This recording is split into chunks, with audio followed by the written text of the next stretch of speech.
Nice, nice. Yeah, dude. There's also this interesting video that will I don't know if you've seen it on social media, but depending on how the show goes, I think a Samoan young lady about talking about how New Zealand Samoans need to be humbled. Oh yeah, yeah. Have you That's seen been that? going. I've heard of. I haven't watched the full thing, but Sarah has mentioned that to me, and apparently Sarah knows the girl that said that. So That said that, yeah. yeah, We might get to that, you yeah, that'd be know. interesting. That'd be very interesting to talk about. Yeah. I guess I mean I saw it and then I saved it.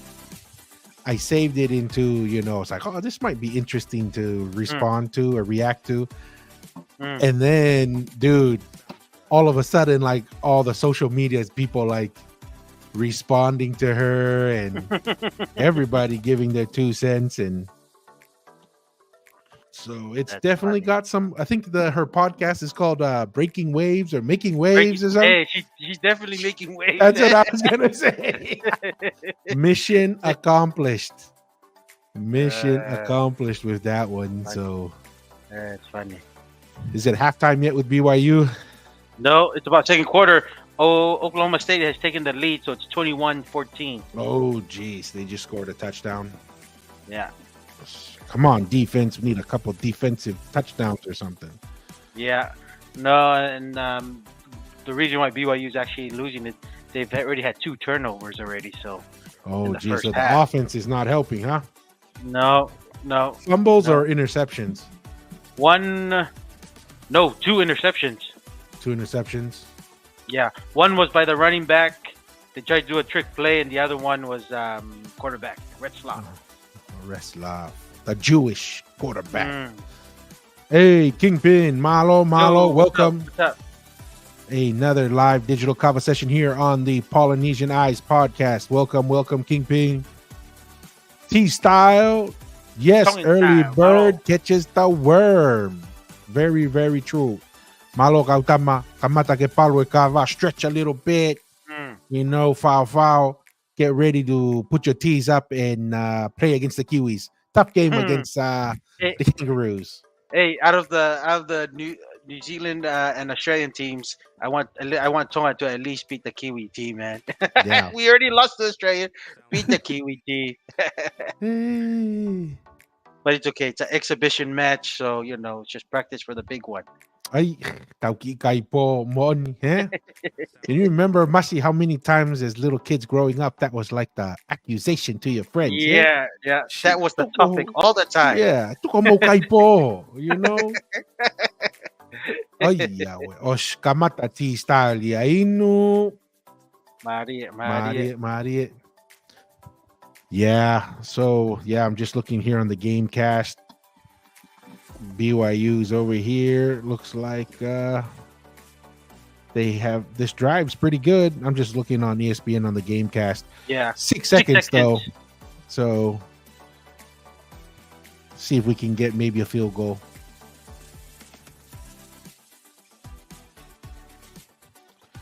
Welcome, everybody. Another interception. Another interception. Hopefully, at least Yeah. time's over. Yeah, Yeah, time's over. Shit. Need a big second half. Big Yeah. second half from the Cougars. Mm. All right. Well, now that it's halftime, let's get this rolling. This Ready, party Masi? going. All Yo, right. let's go. Let's get this show on the road.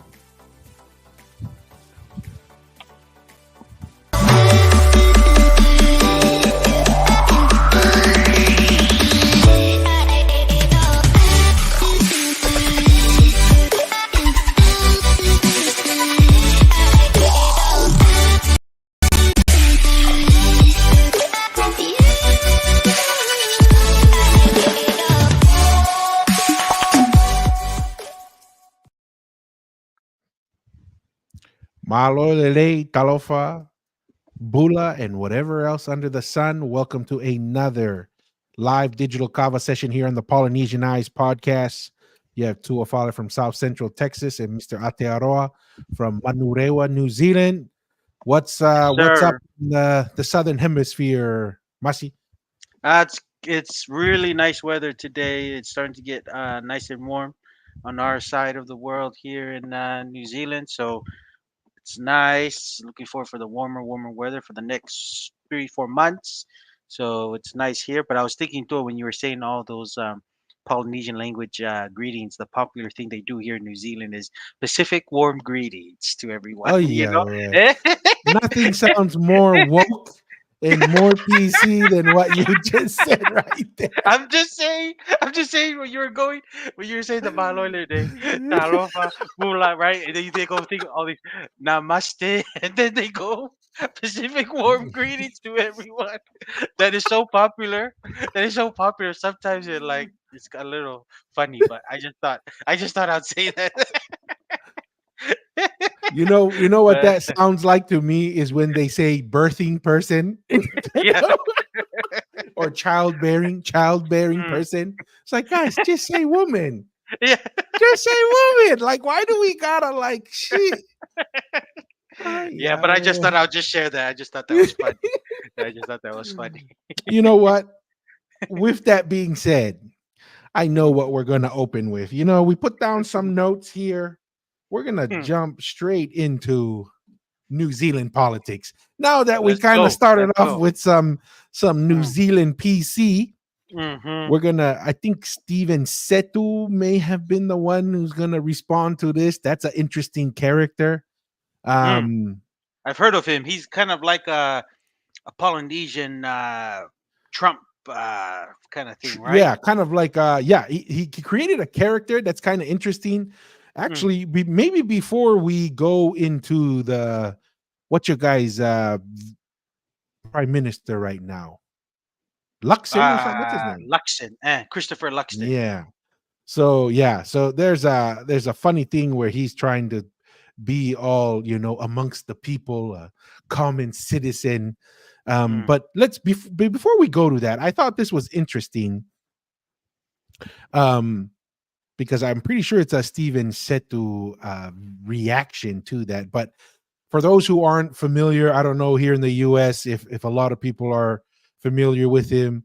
I tried to reach out to him for our humble podcast, Masi, Yeah, to see if he was willing to jump on the Polynesianized podcast, but I guess he's also had some pretty bad accusations and some enemies attacking him.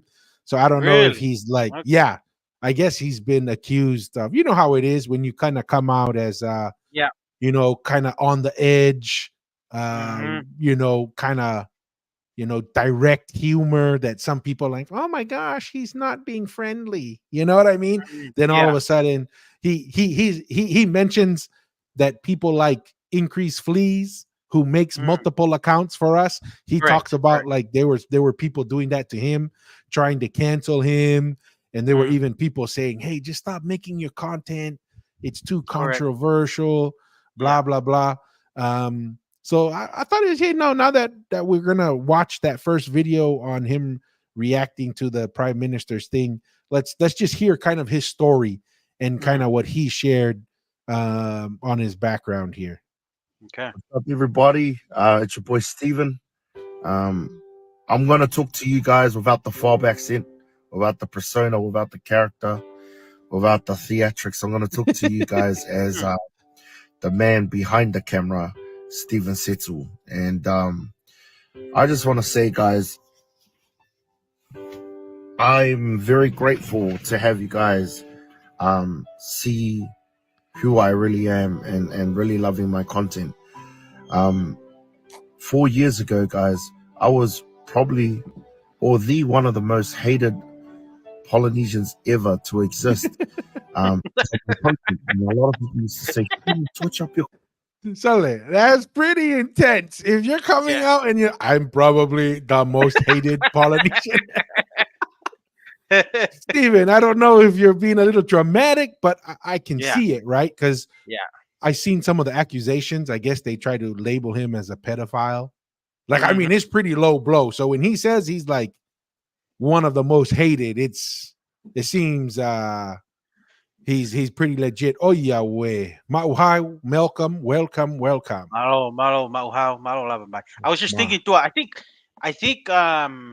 most of the people with those accusations, I think they're the because I seen his content. I don't see them as that bad. I think because I don't know. It could be just maybe the Polynesian community from New Zealand and maybe Australia that's kind of really flaring them up. Because I don't know if it's a big deal with the Polynesians in the U.S. with his content. I don't know. That's what I'm just saying. It could No, be maybe all I over. would agree. I mean, obviously, I think his biggest community is in New Zealand and Yes. Australia, Yes. but they're Yeah. heavily, how we're gonna say this, academic, Yes. politically Very left. correct, right? Yes.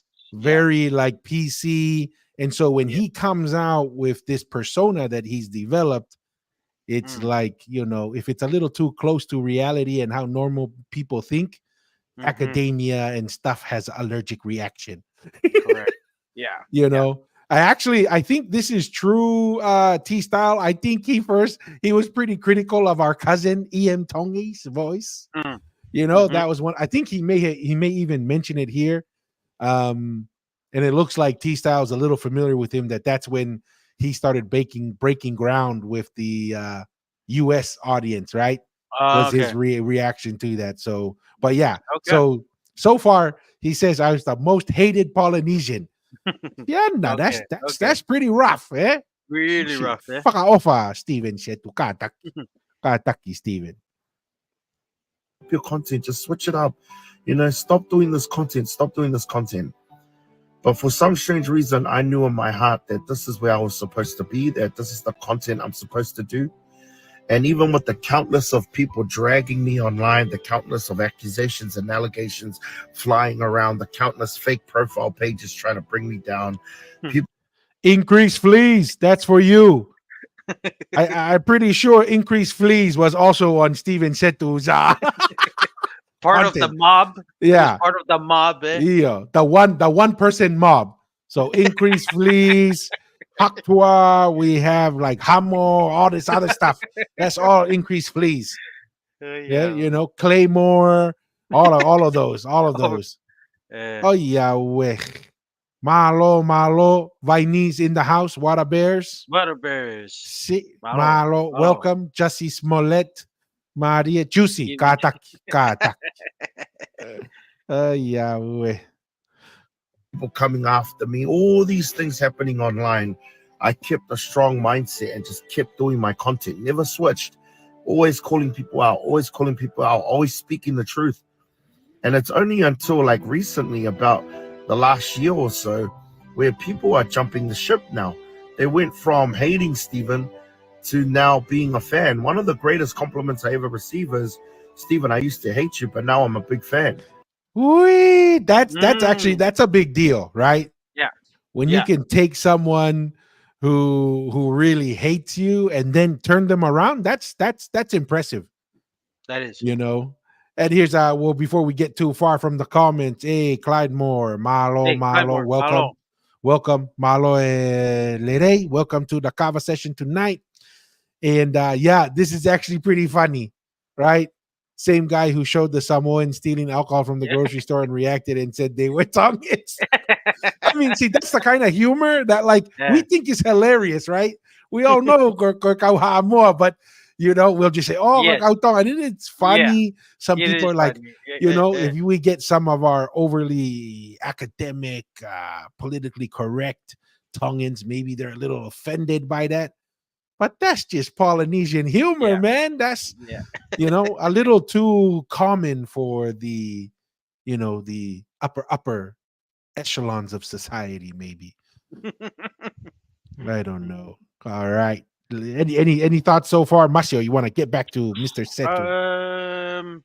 No. I'm not surprised when I didn't see the feedback he gave regarding Ian Tongi, but I know that's been many other people's feedback that regarding his voice. But to me personally, it's more than just a voice. There's a certain way that you have to engage. People love the story, also where you've kind of come up from. So there's a lot of ways to entertain when you're singing. So that's kind of me. I don't think it's just the voice. The voice is a Yeah, big part, but it's a part of e- it. Yeah, part of it, the way just how you sing it, or even some of the music you do, because some of Ian Tongi's music he's done now has done really well, and that's his style, right? So Yeah. sometimes, and to me, that platform is to figure out what kind of style and what kind of music you can do and things you can test. So that's just me, but Yeah, and to me, obviously it's a talent, and it's a talent show, right? But it's about how rare the talent you bring. The talent of singing is not necessarily rare, mm, right? There's a lot of people. We have friends and family who quote unquote are way more talented singing than certain people that are famous. The more unique talent is to give people an experience or to take them mm, on a journey. That is there we more go. unique. That is more Yes, rare. And I think that's, when you have a story in the background that mm, helps. yes, And I think that's what EM really brought to the table was he was able to take you on a journey of his life, his experience, and that's what people want, right? They yeah, want authentic. This is the reason why podcasts have taken off, right? yes, It's yes, because people want to have an experience. They want to have something that's authentic. And that's a much, especially in the world we live in now, where marketing has become a science, where, manipulation and propaganda is yeah, everywhere. People value authenticity at a yeah, much higher level. And this is where Steven Setu is kind of getting to, right? Even with mm, his content, people were starting to pressure him to, just be politically correct. Steven, can you just say warm Polynesian greetings to everyone? Can you just please say that? Right? Like that's eh, literally what everybody's asking him. And Mr. Setu is like, no, I'm gonna speak and greet people the way I want to speak and greet them. mhm. So so yeah, we got Tongan style here, even questioning Setu's voice himself. Maria. The T style. All right. Hey, let's come back to our cousin Steven here. Let's go. And I love seeing that. And it's great now whenever there's a situation that happens in the Polynesian culture, everybody's like, if you look at the comments, they were like, I want to hear Steven Setu's opinion. I want to see what Steven Setu says. Maria, So Maria. it's kind of great that I've sort of become like the arbiter of justice, you know what I mean? Like I've become the judge. Chale, arbiter of justice. Next time we see Steven Setu, he might be on with a cape. Maria, Oh, Maria. the cape and his ulafala necklace wearing it. Oh, Iofao in that's like his mm, saying, right? What mm. does that mean, Mashi? Like Uh, Iofao, like he always closes with that. yeah, fa. Just yeah, fa. Like see ya later. Like Peace. peace. Okay. Fa so pua. Oh Yahweh, Nacho came early from 7-Eleven. Hey, San Bernardino in the Malo house. Nacho. Oh, Si- malo, Nacho. Malo, welcome, welcome. No, 100%, 100% here, Clyde Moore. The warm Pacific greeting reeks of fakeness. Hey, Exactly. Clymore, you don't know how many times I've been to since been living in New Zealand in Auckland, and it's like it's almost deafening. That's everyone uses it here. They say Maaloire de Talofa and like Pula Vinaka and Warm Pacific Greetings. It's like it's like a robot thing. It's automatic now these days. Ah, Yahweh. Yeah, Uh, actually, this one was kind of funny that yeah, the Steven said he did have a beef with that one Tongan guy, I think in Australia. He is it he that guy that eats yeah, he goes the goes yeah.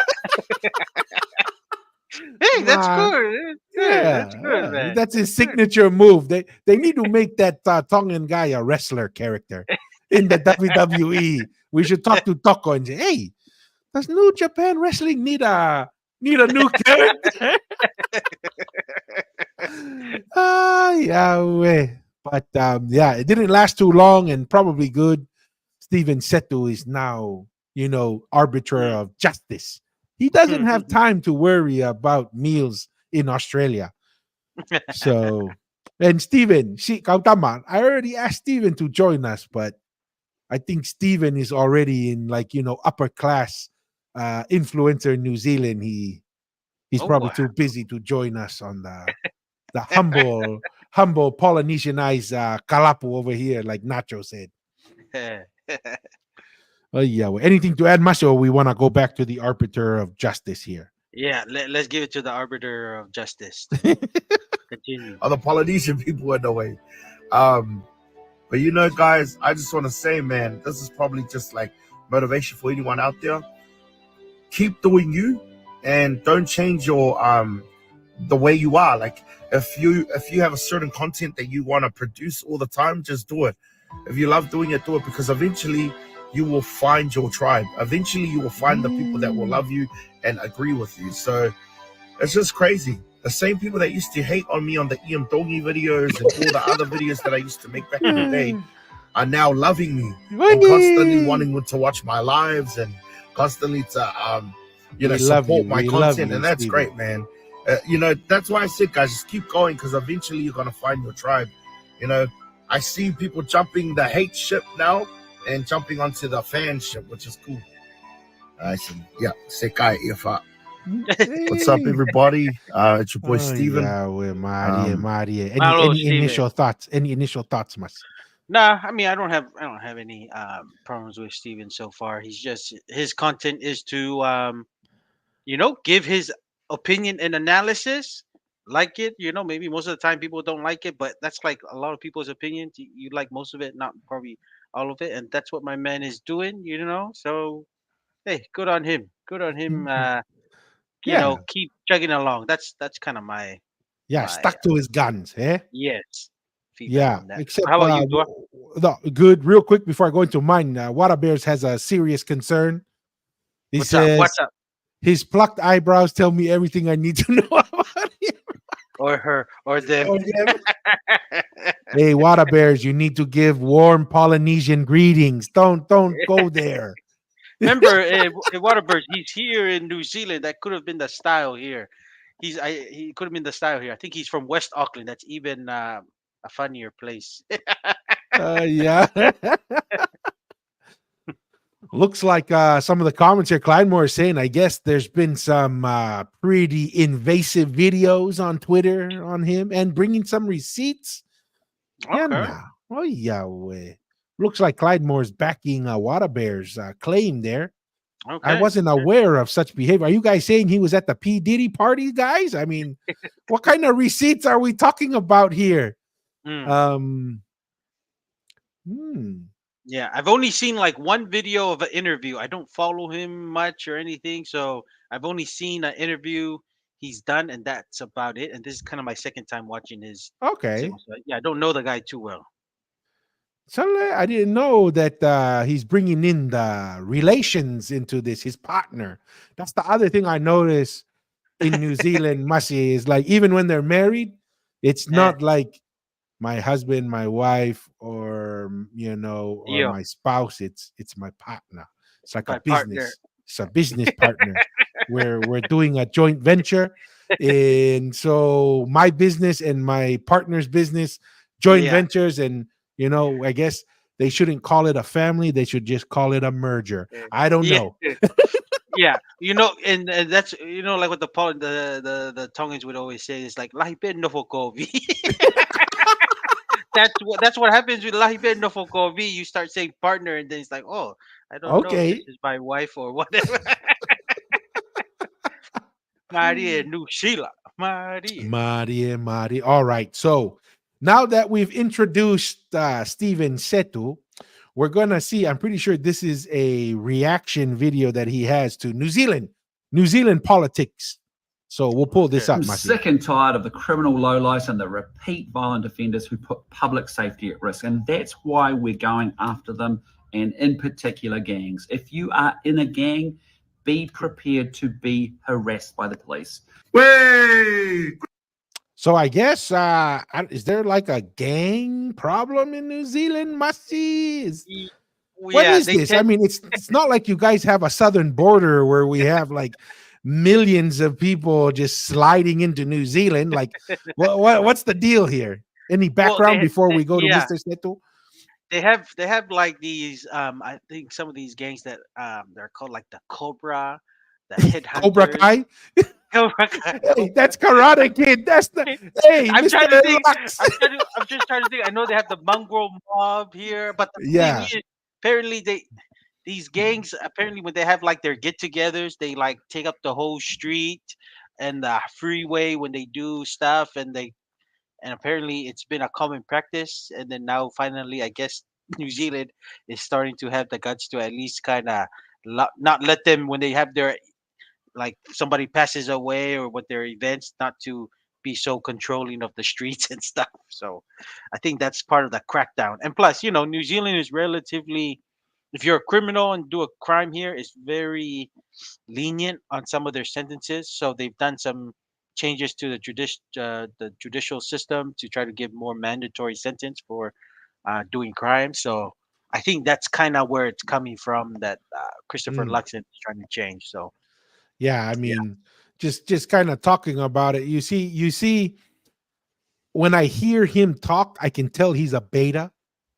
Mm. right? Yeah. Because an alpha would say, "We're coming after you," Yeah. right? We're going to harass you. Yeah. Only a beta would say, "We're gonna have the police harass you," meaning like, yeah, I'm not gonna Yeah. be part of this. I'm gonna send someone else, right? It's not. Hmm. It's I've noticed this type of like passive aggressive, like, Yeah. yeah, I'm gonna yell at you and then I'm gonna send my friend to come fight for me, even though I'm the one causing the fight. But kind of interesting there. Here's Mm. looks like T Style was kind of going along with what you're saying, Must see the biker Biker gangs. gang. Yeah. And then Clyde Moore here says, "You guys won't believe how bad it is. Auckland, you're talking about 2 million people squashed into a little piece of land." Mm. So, I mean, is it basically like turning into California, right? I mean, because that's pretty Mm. much California. You squished millions of people right on the coast. Yeah. Crime is getting out of control. Hmm. So interesting. We'll kind of walk through Mr. Setu's responses here. Some of it is kind of interesting. Some of it I'm like, oh yeah, well, Steven, please, are you really hurting me that way, man? Okay, being a South California native growing up around gang culture, I see rappers and gangsters in New Zealand. It's well, a No, lot of it water. is Yeah. copycat, right? A lot of it Yeah. is copycat, but yeah, what were you gonna say, Mushy? No, I was gonna say water bears too. Like some of the gang stuff here is like, it's starting to be, it's starting to get a little crazy and stuff. But like the perception of gangs here in New Zealand is still not what I'm like.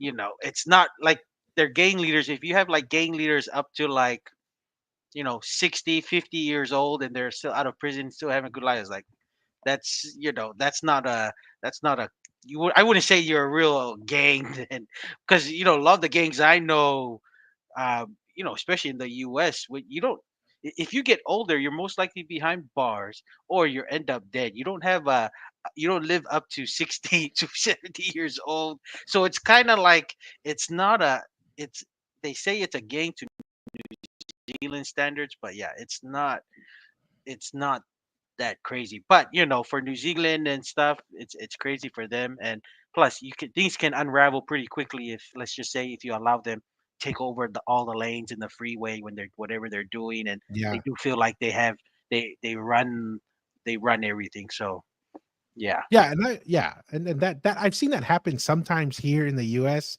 Mm, especially in liberal cities, right? yeah. Like in Yeah. Philadelphia and the bigger cities.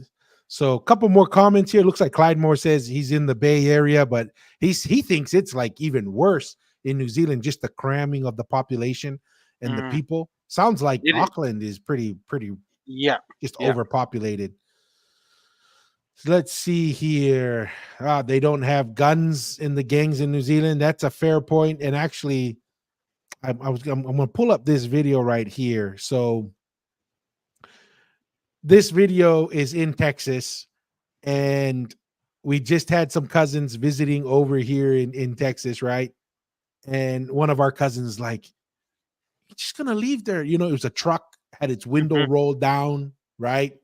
and they're like, "Oh man, is it like that safe here?" It's like, well, it's kind of safe here. It's just beware that you could get in here. Don't be surprised if somebody comes out with a gun and shoots you for trying to rob their truck, right? Yeah, Because this is Texas. I mean, Texas, there's a lot of yeah. You people don't play. carrying guns. Yeah, yeah. And I think that's the difference with the you wouldn't see a bunch of gangs taking up all the freeway lanes in Texas because somebody can say get off my lane before we kind of Yeah, get down and rumble, right? And then in yeah, liberal cities where you kind of make it difficult for people to defend, you allow more power to the gangs. And that's why you yeah. I see that mean, behavior. just think of this much. Remember when the BLM riots were going all over the place, and then Mm, there was talk like the BLM riots were going to come to the Alamo in downtown San Antonio. A bunch of the yeah. citizens went out there with their rifles and stuff and stood around the Alamo and said, "Yeah, if you guys come here to riot here, we're gonna Mm, shoot you." And no mm, riots, nothing to yeah. destroy. But here's a video in Texas, and it's titled "Don't Bring a Machete to a Gunfight in Texas." Mhm. So this is the video right here. Situación así. So this guy brings a machete to the other car. It's like, what? Mm, yeah. Don't do that, sir. Yeah. And you can see the guy with the gun is pretty calm, right? He just gets Yeah, out. He's that's like, pretty hey, calm. Yeah, get back in your car. Get back yeah. in your car. Don't bring your machete over here, right? Mhm, You mhm. bring your machete, the bullet's a lot faster than your machete. And the guy walks back, he gets back in his car. Okay. Yeah, But yeah, that's Texas. That's Texas for you. yeah. Any thoughts on that, Mas? No, no. That was a pretty long machete, but that's but I think it's good to know that there's a reason why you have to bear arms, and that's what is it number two, Tua, in Yeah, the Second Constitution? Amendment. Yeah. Second, what's the first one? What the freedom of Freedom what's the of first? religion, I think. Freedom of religion is number one. So number two, Yeah. to me, obviously the forefathers of the U.S. is like this is a big, important deal to make sure it says in its arm, not only for your protection but also um, for your ability to express your other rights of freedom. So, Yeah. nah. Hey, all props to Texas on how they do things. Just make sure that's important. Don't rely on the police to solve all your issues because they can be 14 minutes late. That's the time response that a police will get to your place, and even their whole response, they're very precautionary, you know, in the way they approach. So Yeah. it's scary, Yeah, man. I was telling my cousin, here in Texas, there was a case where um someone was robbing his neighbor, and the Mm, neighbor came out with his gun and shot the people robbing his neighbor, and people were saying, "Oh, everybody yeah, outside of trying to get it. Texas, oh, Yeah. that guy should go to jail. It's not even his house." Went to court, and Texas said, "No, he's fine. Hey, He's it sounds fine. right. Let Yeah. him do his thing." You want to find out, mess around, and you'll find out. Mm, mm. All right. So we're gonna get into the arbiter of justice, Stephen Sito, in his response to Uncle Lux here. Okay. Christopher Laction, are you saying that every single gang member is a criminal lowlife? Are you saying every single gang member is a repeat offender? Is this what you were saying?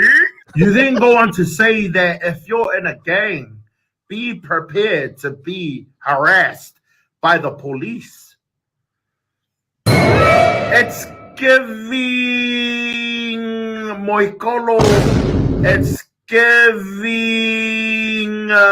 It sounds like the beginning of a porno movie. Let's get down to business. What's Moicolo? What is that? Moicolo, I don't know, but it could be more like a sleeping phone call or like yeah, it's like it could be a sleeping colo can mean like a call in Samoanization of Okay. call. Is that one of Boy, those like inappropriate phone calls where you're probably calling we basically had with the kick. okay. Okay. Mm, Christopher Luxon, I've been around. which means I know a few things. So I don't just sit on the high table and don't see everything for what it is.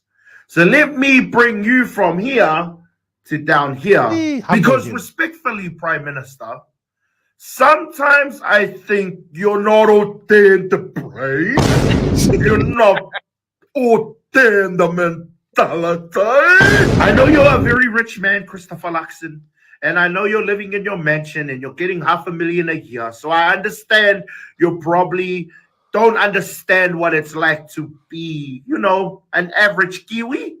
Like, for example, when you say that you spend $60 a week on groceries. Do you spend a week on food?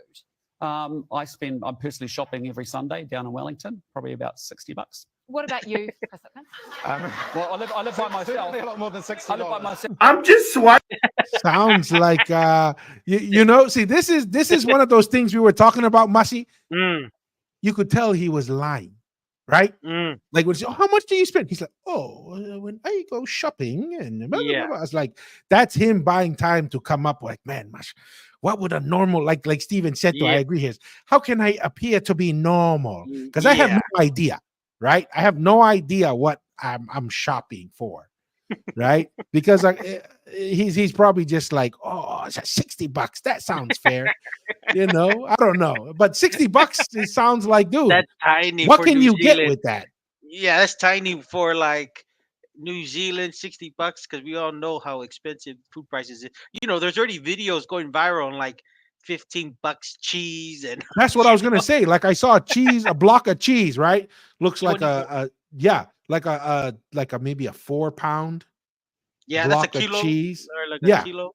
Yeah, and that person was like, it was like $20. Yeah, yeah, And I guess Steven said he was gonna get to it. I guess even the grocery store he went to is like the Whole Foods version. It's not even like, what is it? What do you guys call it? The yellow one, the Pack and save. Pack and Save. I was gonna say something else, but I was like, yes, Pack and Save, because there's another one in Vegas when I was on my mission, Food for Less. That's what, when I saw Pack and Save in New Zealand, it had Yeah. kind of like the same color and the same setup, Uh, kind of a yellow. It's like, yeah, this kind of looks like Food for Less. no, but So- too, I was gonna say that. See, and that's the difference between Donald Trump and like Christopher Luxon. These are both wealthy guys. Obviously, Trump is much wealthier, but Trump, he's very direct and he doesn't give you any false kind of vibes if he's doing Pretense, what. yeah. Like pretense. Because yeah, and that's the difference, and that's why people are just crazy. Like, man, how is this guy billionaire just more relatable to the middle class? And Christopher Luxon, he does not give those vibes, and he's not. He's just trying. That's like what you I call said, fake he's news, man. he's a beta. He's a beta, pretending to be an alpha. He's a beta. He's a guy who doesn't know what it's like to be an average Joe, trying to pretend to be an average Joe. Yeah. So yeah, it looks like Steven Setu is gonna chop him a little bit about his $60. $60. I go shopping in Wellington, my $60. Wondering where groceries cost $60, because $60 to me is one KFC family feast, and that's not even to my family. That's to myself. Christopher, you know how I definitely knew you were out of touch with what it was like to be an average Kiwi? Is when you said that you do your grocery shopping at New World. Said that you spend $60 a week on groceries. Could you just walk me through what it is that you buy that you're able to spend such a little amount of money on that? Yeah, so the question I was asked is how much do I spend at the supermarket in Wellington, go shopping at the New World, as you probably we're close to Parliament. I buy breakfast and lunch items, but most of the time I buy my lunch, as I'm on. Are you kidding me? Everybody here knows New World is the most expensive supermarket. That's true. That's what I was We gonna all know. say. That's exactly what I was gonna say. Usually there's a hierarchy. Pack and Save is the cheaper one, and then there's the Woolworths or Countdown. That's like the middle, and then the New World. That's the most expensive, and my man goes there for $60. That's so funny. That's the Richie. That's the Richies, right? That's where the rich people go to shop because they know they don't have to see the dirty middle class, right? Yeah. They're like, Yeah. oh yeah, wait, we don't have to worry. We don't have to worry about seeing the average Joe. Hey, Masi, looking here, looks like we're in the red zone. In the red zone here, BYU. In the Yes, BYU sir. game, second and goal. Hopefully, we get a touchdown there. Yep, they just did 20 21 up. So go Cougars, man. Oh, BYU. Maria, Maria, the Lord's school, the Lord's school. Mhm. All right. Know that. Whenever I walk into a new world, I look at my bank account and I say, "Oh my God, I don't belong in this world." But let's get back to the gang subject, shall we? You do understand, Christopher Luxon, that gangs were created because of government oppression. Look at any origin story of any gang. Okay. Now Go he's ahead. Go ahead. losing me, right? Like I agree Yeah. with all. It's like gangs were created because of government oppression. Okay. So let's think about this. You're telling me that if we removed government, that gangs wouldn't exist? Gangs exist to obtain power. Gangs are a form of government, right? Gangs have rules, they have expectations of their members. So I think he was kind of riding this a little bit too far. He and I kind of Mm, split a little bit here. But hey, yeah. rightfully so. He has his own opinion, but Yeah. I don't know. Once he said, "Don't you know?" I was like, I don't know what history books Mister Tetu is referencing here, but I don't know. I wasn't on board when he said gangs were started because of government Yeah. oppression. Yeah. Maybe yeah, cuz to me my definition of gangs is not it's they're always involved in criminal activity. So to me it's important to make sure that gangs can there's hardly, maybe when you're involved even with the gangs, it's usually not a good thing because you can because of associations in America you can definitely go and get in trouble, Yeah, be part. So that really affects your life. So that's why I was like, gangs is really not a good thing, and I kind of disagree with Setu on that. Kind of same thing with you, Tua, because usually you're not considered a gang if you are creating a group to you're more called what do you call it? More of a political movement or some kind of political group, but it's not like a gang. Gang is more associated of more criminal anarchy. activity. Yeah, Yes, criminal activity. So unless that, like I said, maybe the Kiwis have a different definition of gang, and like I said, hey, the Kiwis are the one that brought up with they say Pacific people and Maoris. So they have these some definitions. of these. I'm Yes, I get you. right. I get you. So Yeah, so the gang definition must be different in in New Zealand. That's you what know. happens when you're on this side of the world in by Antarctica. But that's what I'm trying to say because gang is only involved with certain groups who feel like, let's just say, usually the gangs are created for people who have dysfunctional families or breakdown of families. They find camaraderie and and support within other people within their age. And in Yeah, order to support that group, you're not getting normal jobs or going to school. You're creating criminal activity to fund your behavior. But exactly. but yeah, It's it's like here's the funny part, right? When we think of to resist government oppression, we think of Second Amendment, mm, we think of a constitution, right? We yes, think of yeah, division of powers and so forth. Our brother said to here is to resist government oppression, gangs. I was like, son, yeah, that is okay, okay. yeah, But yeah, like you said, I never understood that when I would see a Maori person, yeah, right? It's like, and Pacifica people, and yeah. it's like, Chanda, you're a You're Poland, you're a Pacific Island. Like, what are you talking about? Like, Yeah, it's so funny. It's so funny. And that's what I'm saying. Like that could be their definition of how they view gangs in New mm. Zealand. Like gang is not a criminal thing. It can be something for good. I was like, oh, maybe this is maybe a different how they do things in New Zealand is their education system here in New Zealand. Yeah, Oh Yahweh Maria. He starts to Marty. be a sympathizer here, but let's see his sympathies for this Mm. for the culture. Hey, here's a. Oh, Yahweh. and really dive into it, and you would understand that gangs were formulated because they were judged, they were outcasted, they were pushed, they were suppressed, they were oppressed by the government. So if gangs were created by oppression, why would you want to oppress them even more? If gangs Wee. were created because of a broken system, then why would you want to break them down even more? That's not going to change them. That's only going to have them uproar. That's only going to have more violence and more crime because you're You know what this? You know what this reminds me of? When the Eh, CNN reporter was standing in front of fire, right?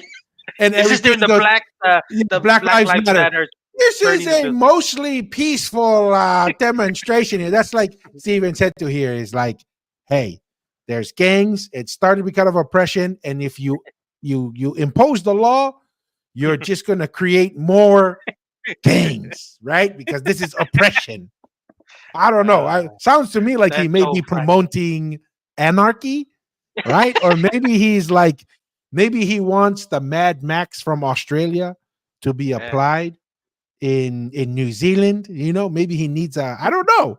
Kind of Mm, interesting, but it looks yeah. like he has some. You know, looks like people will vote for him. Steven Setu for prime minister. I'm telling you, that's his followers all from West Auckland. I just kidding. Hey, I like the tag name though. Yeah, he's gonna vote. Gonna get a vote, bro. Yeah. Say alofa. Yeah. trying to treat them like animals. And if you treat animals like animals, they will behave like animals. I know Christopher. So if you treat animals like animals, they'll behave like animals. But they're animals. There, no, do I think one time we do need to discuss. What's that country? Honduras. That president. He's like, you know how that country Honduras. I think it's Honduras or El Ecuador. They have Salvador. a El El Salvador Salvador. They used have to a be the real most gang issue dangerous. Yeah. because of the gang, right? That's what I'm like. See, those that's a real gang.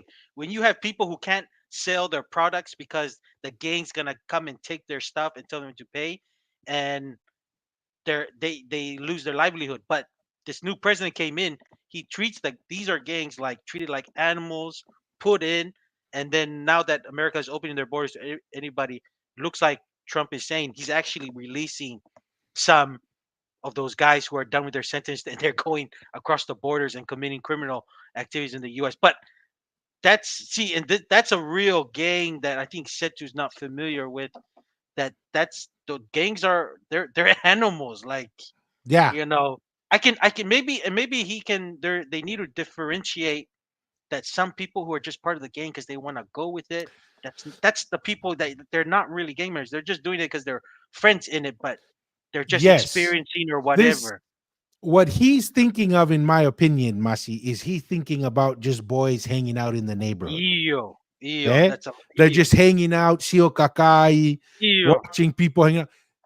When you look at, MS 13, Mm. right? You look at those Venezuelan gangs that are taking over apartment complexes In Colorado, in yeah, Colorado. These are not people you want in your neighborhood, right? These are not people like he's saying, "Oh, go and give them a hug. They just need to be loved." As you're hugging them, said to, they'll be pumping you full of lead, yeah, right? These are the yeah, type of people like, like Danny said when he was in Maryland, it's like they'll kill you over $5, yeah, right? This is yeah. a It's not and this funny. is it's Yeah. just a whole different. I think this comes down to is this maybe a proper understanding of what a gang is. Like Yes. what he's thinking of what a gang is not what MS-13 and all these other gangs are. Yes. No. Let's just say I'm thinking, what's the most ruthless gang here in New Zealand? Mongrel Mob or Mongrel Black Mob, that's the one Power or you hear whatever. the most. Yeah. Like if you get those ones that are actually going into the U.S. and like they're a lot of these governments actually deporting them to go to the U.S. and stuff like MS-13 and all of them, they're gonna make the mongrel mob look silly. Like Yeah. it's not a funny thing. It's not No. a funny thing. Like I mean, it's not even a funny thing to even say like, man, these gangs we need to get them. It's like no, like they get caught in their own country, like especially with this president. they're treated like animals because it's kind of like a very demonic behavior the way they live dude. anyway. Like that's and I think see and that's what happens when you're in the uh, bottom of the world close to Antarctica. You're a little bit out of touch with the definition that's of how a blessed you gang. are, right? Blessed you are. You're Yep. pretty blessed if that's your version. Because when I was building some power lines in South Texas and even some solar and stuff, we would have Mm, people kind of go back to the Mexican border for the weekends and come back. Some of them lived in Mexico. Masi, the one time one of my general foremen, he went and we never heard from him for like 2 weeks, that's it. right? When homeboy came back, he showed me videos. Takoe, the cartels, which is big gangs, right? Yeah. This is Yeah. gangs with a lot of money. The Yes. cartels were in a battle with the police, Mm, the Mexican police. Masi, four, I mean, 16 wheelers like semi trucks on fire on the freeway. mm, He's showing videos from his town. You know how, like, when you see a yeah. war scene with like the bullets Mm, flying, yeah. and he's like, dude, and he was telling me that the police were losing because these cartels have so much money. They basically have an army, and in Yeah. many times better equipped than the police Police. Because they get their most probably all their weapons like from these from guys the that have US connections side. from the U.S. or even probably got because some other military guns like I think Israel's also known for some good they who like when you got Weapons. money, Yeah. yeah, when you got money, man, especially those cartels, they're in charge, especially regionally, they in charge. Yeah. Not 100%. Some of these guys are putting up some interesting accusations. Ay, Yahweh. Only on the weekends, Clyde Moore. Only on the weekends. Hey, Clymore, it's only when Tua has to visit the border, but Tokitila. Hey, maybe no more jobs by the border, Tua. No more. No No more jobs more. by the border. It's too tempting. Nah. Kahakawara Bears, your gangs were started because past curses and poverty, because their Mm. ancestors didn't repent Repent from their their funky. folksy ways. Yeah. Yeah, yeah, well. That's Vaini wisdom. Vaini Alrighty, wisdom water right there. bears. Yeah. No, I believe in this one. I think, you know what we need? We need to have Steven Setu and Uncle Luxon have some kava. I believe with more. Yeah, More, Mo, welcome, welcome. yeah, Totono Peke, have some kava. Relax. yes. Calm yourself, boys. Yes, because both of them have good points. I think Yeah. Setu is off the with the gang, but we know Luxon, we know you're not buying your own food. You're probably Yeah. doing something else, but you're not buying your food for $60 in New Zealand. Yes. I would say Setu has some good points. I haven't seen a Yeah, good point from Luxon. uh, mm. Yahweh. He's definitely a beta for sure. He can't he, 100%. he doesn't have a spine to stand on something for sure. Yep. Yep. At least Setu's holding some line. Yeah, You're probably drinking your red wine and sitting over a platter of crackers and cheese and, eating the finest caviar. But let me just bring you to the reality of New Zealand. Do you understand that there are people that find solace within a gang? There are people that find a home within a gang. There are people that find family within a gang. There are people that find peace within a gang. But then again, you think it was okay to get on a camera and to say that the police are going to harass. Masi, can you? I know he put a very positive spin on the yeah. gang, solace, a home, but what else can you find with gangs? You can find death in the before you die. You can find frequent visits to the prison, and then three, you can find yourself narcotics that will keep you in fairyland forever. So yeah, I mean, it's funny how, of course, you're gonna get people who find a home in the gang because one, it's gonna help them with other people to help achieve a bigger crime.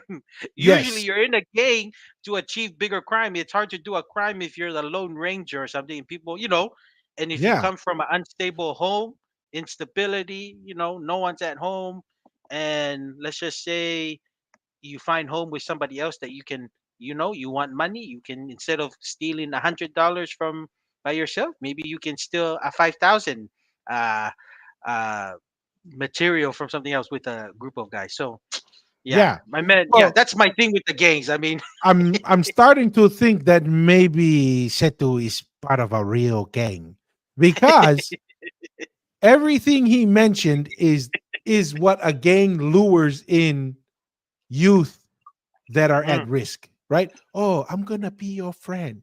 I'll yeah, take care of you, right? yeah, I'll do all these things. I was like, oh yeah, we Setu.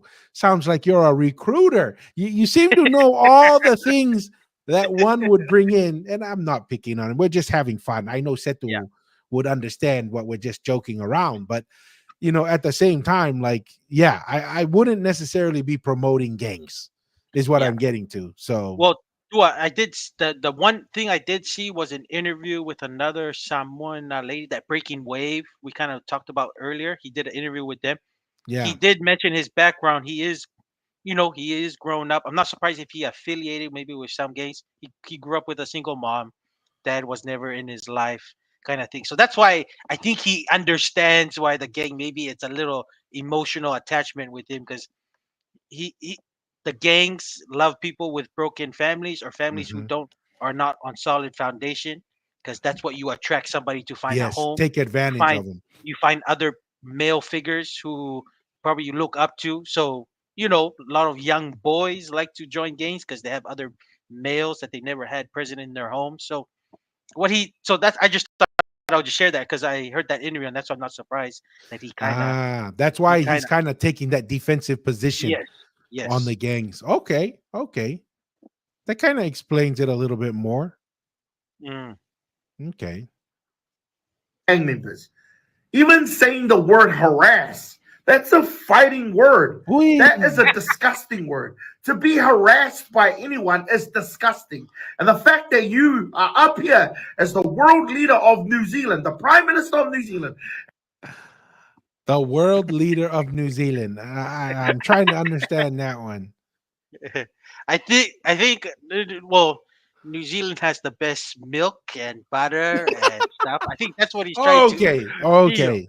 'Cause we I all, will hey, say yes, because dairy products are pretty top notch. we're world, right? And the meat and stuff, more having cows and sheep eat green grass all year round. Not many countries can say they can do that. But Hmm. world leader, because we all know what happened with the New Zealand ship that sunk, just hitting a reef, right? You can't be a world leader, right? That's what I think I Hey, post something. wasn't there something special about that captain? Yeah, Was that apparently DEI hire? PI was a woman that was leading. Apparently, it was a woman that was part of the LGBT alphabet mafia group. Apparently, she promoted because her lifestyle, and she was a gender of being a woman. And then next thing you know, a brand new ship, 123 million, hit a reef in Samoa and sunk the ship. So I think, yeah, because that's, I think you can't be a world leader through that, but through the dairy, I think that's what Setu means. Be See, the leader that in the that world was in that was dairy. a gang. That was a gang that was driving that ship. They don't. She was just looking for love and a home and comfort. Like, we can't blame her. Oh yeah, boy. Some of these guys are some of these guys are giving us some fair warning here. It's like, oh yeah, where Billy is saying he's gonna come after us, Masi. Eh, Sorry, yeah, Billy. We tried to ask him to join us. He didn't want to join, but I don't know. Yeah, wait. How about this one here? Mauhau says Fukovi pe reef yahamo. I think the reef was just created just right there. It's not been there for thousands of years. So No, it's because the reef changed its gender. The reef, it used to be ocean, right? It used to uh, be ocean, and then the ocean identified as reef. yeah, no, and that's the funny thing, Tua. Even up to now, they're still trying to investigate, and I think they don't want to embarrass themselves to tell the truth. They're still investigating on the causes of what sunk the ship. That's so Yeah. crazy. Yeah. Because when they Uh, went out there, the reef changed its identity into something else. A reef moved from one spot to another spot all of a Yeah. sudden. So now that we're talking about, you know, this stuff here, that we're gonna shift to another video. I think we'll leave cousin Setu here Yeah, for vamos. now. But um here's one is actually kind of a sad one, and it's about Tonga's airline, Lulutai, and this family's experience with it. So we'll jump on this one for now. We're trying to go to Vavao again. We're trying again. Let's see what happens. Okay, we called our awesome taxi driver Letty from yesterday. She took us first to this really delicious Vietnamese food place that had all these cakes and all these. Dude, Tonga's cuisine has really Yeah, improved, man. yeah, yeah. You know? Chinese, even some of their pizza. I think Little Italy has really upped their game Yeah. too. It's still there for many years. Yeah, Tonga has some real good food. And then when you have local infused food, especially Ingredients that are fresh. eel, So really. Vietnamese, I was like, what's all this? You Mm, know, when we were growing up, malo, a little keke. You know, if you had a keke and like a sub sandwich, that was like yeah, exotic. yeah, You know? yeah, yeah. What the sambarine, hey? Yeah, The sambarine yeah. they do in That was Tonga. like the That was a big thing. big deal. What's the name of that place? It used to be by the video store there in Maufanga. Was it Yeah, like Yummy yeah, yeah, Treats or something? yeah, yeah. I That don't know was if it's like still there. big Yeah, deal. yeah. I don't know if it's still there, but Yeah. shoot. So yeah. So and if you notice what she said again, meaning Mm, multiple times they're trying to get to Vavao. mm, And this family sounds like a world traveling family. So seems like they've seen a lot of different places. okay. So yeah, let's see here. Different dishes over rice, which were Okay, we picked up spectacular. Vietnamese food and we are now in transit. We're going to try to get to the airport 3 hours early, and maybe that's good luck. We passed by the hospital, which was really interesting. I had considered coming here Poor to Micah. work on a mission. I'm just Our kidding. driver had an errand on the way to the airport. She She was has so to drop nice. something She had off. to come find, I think, her cousin to help jump She his has to car. bring something to this person. Typical trip, right? That's Get what as you many had done things done at one I time. saw. Yeah. Ah. Here we are, filled with hope that we are going to the airport again, and here we are at the arrival and departure terminal. The kids are unloading their luggage. Fun fact, it's Fafine and Tangata here instead of Wahine and Tane. I wonder what it was on the New Zealand ship, Masi. Do you think it was Wahine and Tangata, or was it something else? No, they put it. No names because anyone can go inside. You don't put the. That's what you do.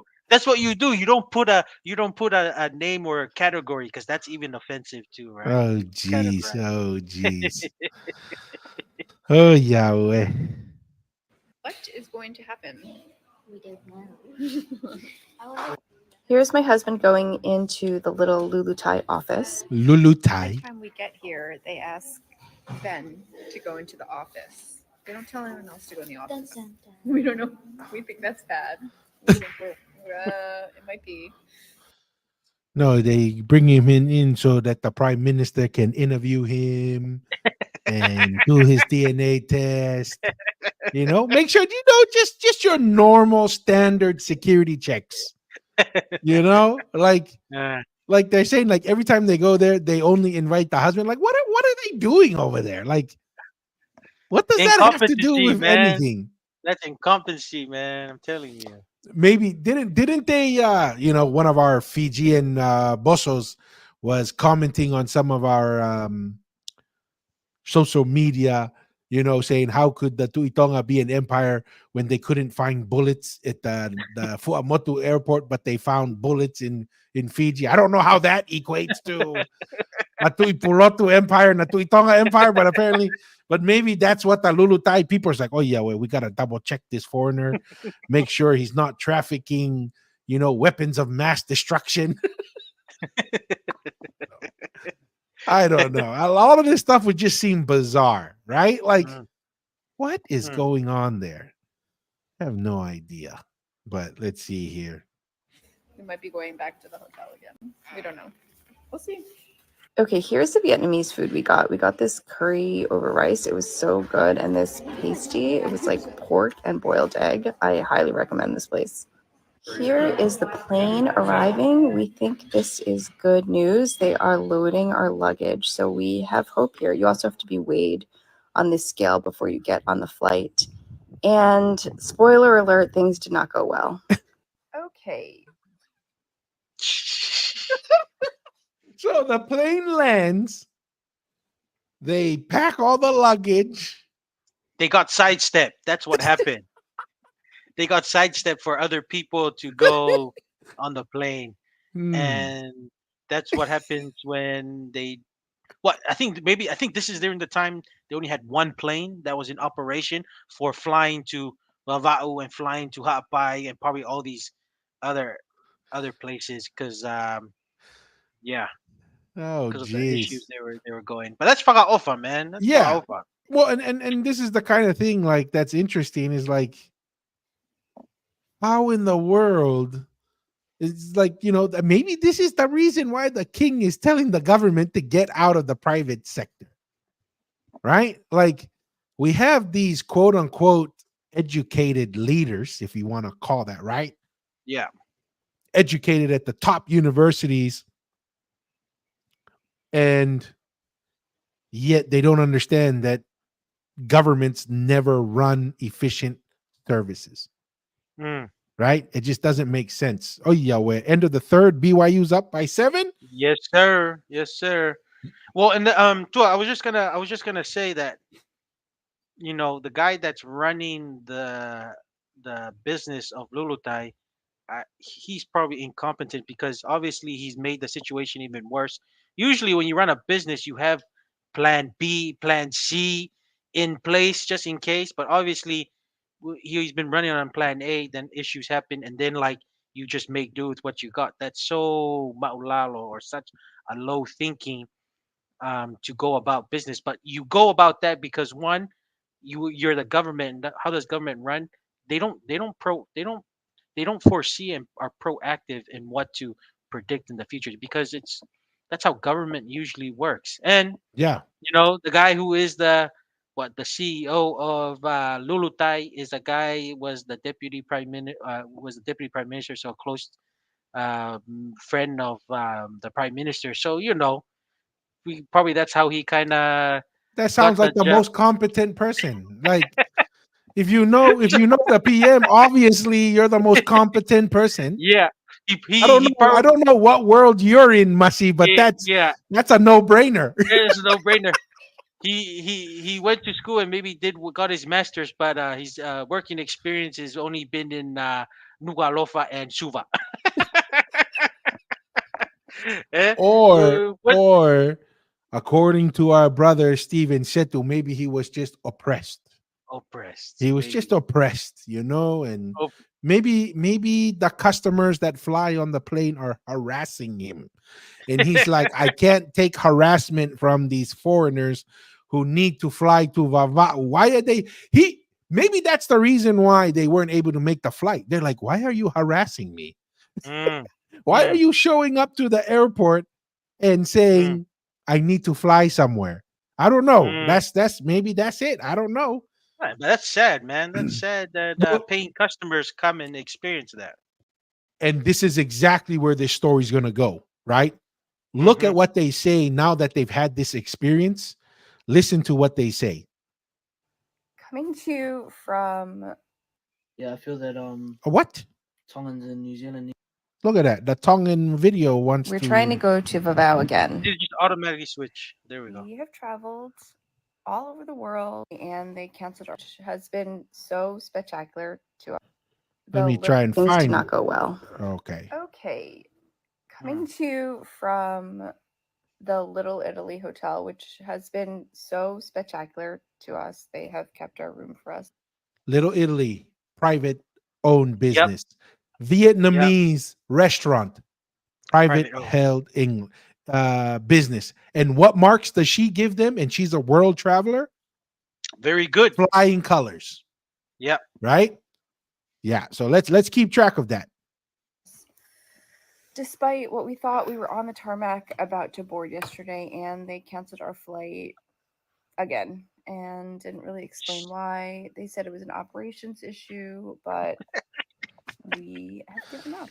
You got Be- sidestepped, ma'am.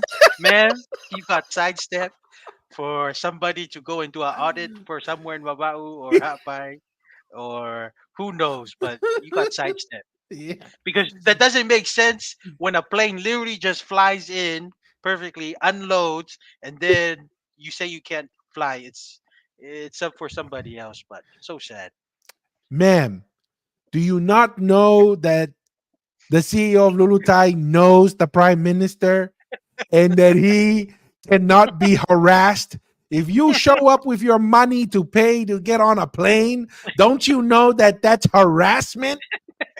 Don't you know that? Like, he wants to go to Vava'u and you're buying the seat that he's going to sit on. Come on, man. Come on. Not everyone can have a slice of pizza, man. You just have to wait.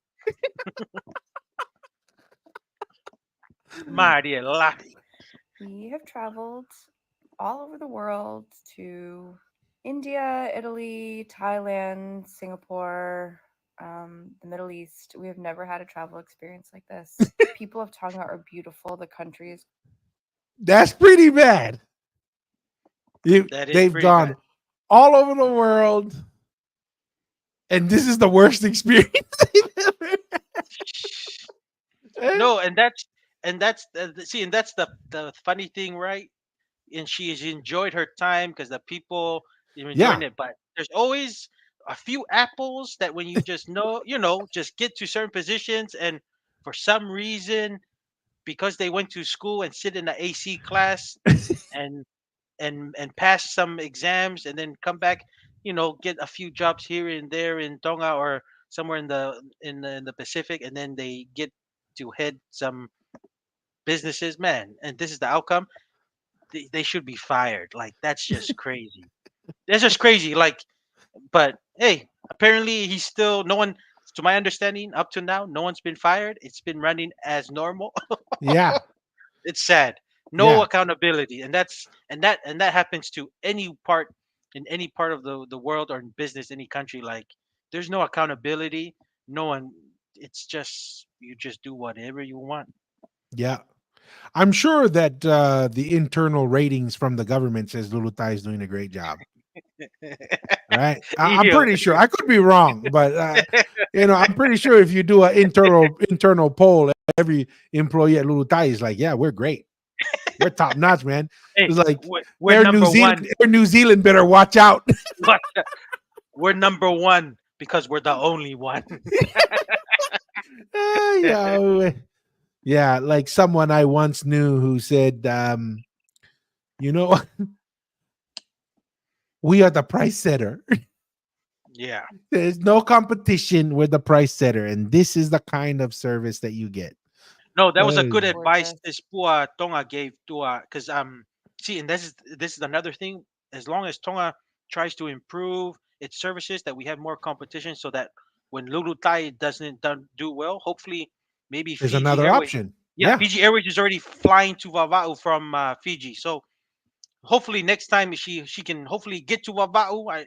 It's probably gonna cost more money. She's probably not gonna have another opportunity, but fly from Fiji to Vava'u if Lulutai can't get you there, yeah. or That's or pretty hopefully sad, right? Got to go to or hope another country to go yeah to another part of Tonga.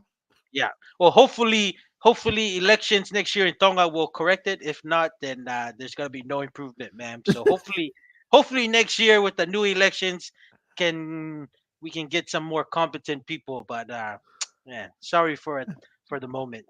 Yeah, The food is delicious, but this airline, Lulu Thai, has really just destroyed our entire impression. Hmm. And I think it's just really sad for the tourism industry of Tonga that this is the national airline, I guess. I'm not sure yeah. why We're this not sure what it happened, is, if ma'am. it is secondary to things like corruption, just poor management. And we don't blame That's any of the workers. I think they're It's because shh. they're oppressing the gangs. No, to They see need. That's so funny. Even the Moody, who hasn't been in Tonga for a week or so, even knows there's corruption in Lulutai already happening. And it's not the workers, because obviously it's the head guys, whoever put the head guy in there. But shit, that's This is pretty not crazy. rocket science, you know? It's pretty crazy how Moody can come and figure it out, and us Tongans over here who follow Tonga and stuff saying we can't figure it out. And these guys, we let these guys just keep doing. But shit, yeah. Yeah, Wow. no wonder why the king keeps coming out and saying, Say, don't touch the private business. Leave them alone. And then, Fini poto, Fini Iyo, kakayo lerei. Come and on. here's the well, since we're on this topic, and this is the thing that's so funny, because you know how Dupo the Six have asked to bring back the Ministry of Defense to him, and also um, foreign policy, but Mm-hmm. apparently they haven't appointed anyone yet. So the current man that the king has actually tried to strip it from, he's still running to today, because they haven't. I don't know if he's allowed to figure it out, but apparently he's the de facto, and he's been doing it. And See? see, and this is the funny thing is like, dude, who fight him on it down there? But I just thought I'll just share that. That's the No, kind of that's thinking yeah. that's happening with the Lulutai.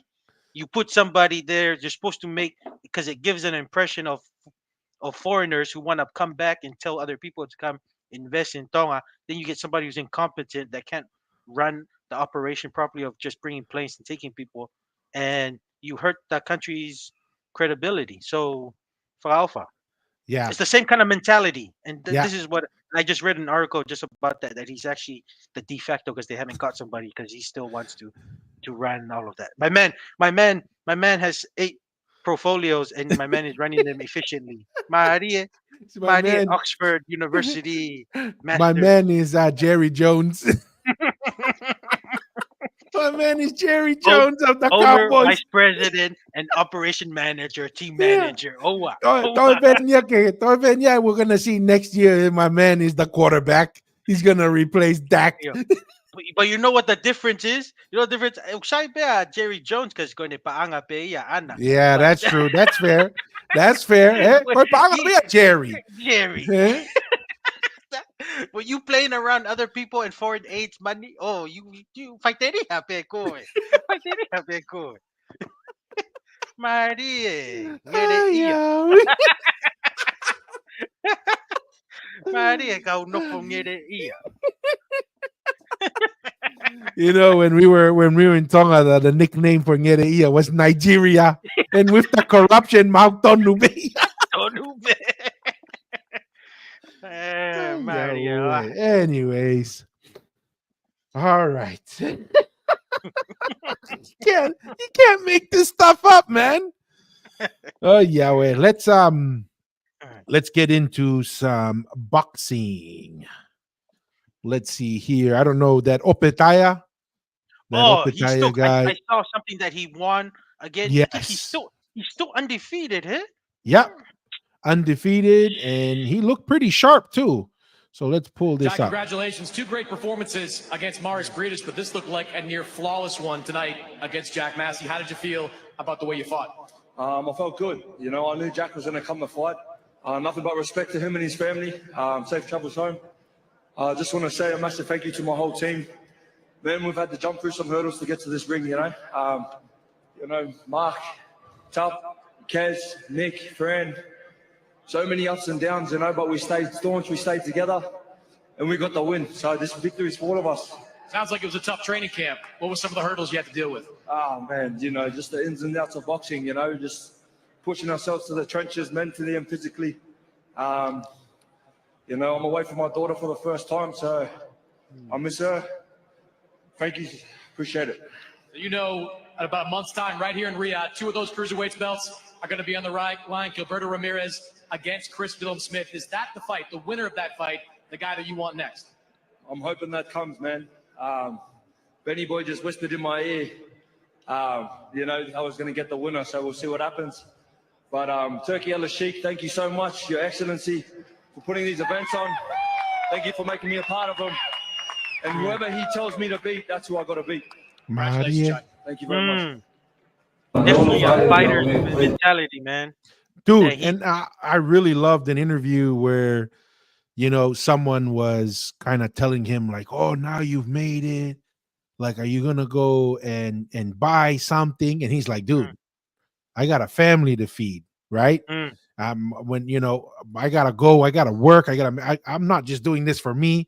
I don't got time to go buy watches and mm. cars. It's like I got a family. I'm here, I was really impressed. I mean, the guy seems to He's a be dog, what they call him, man. He yes, looks like he's a dog, man. yep.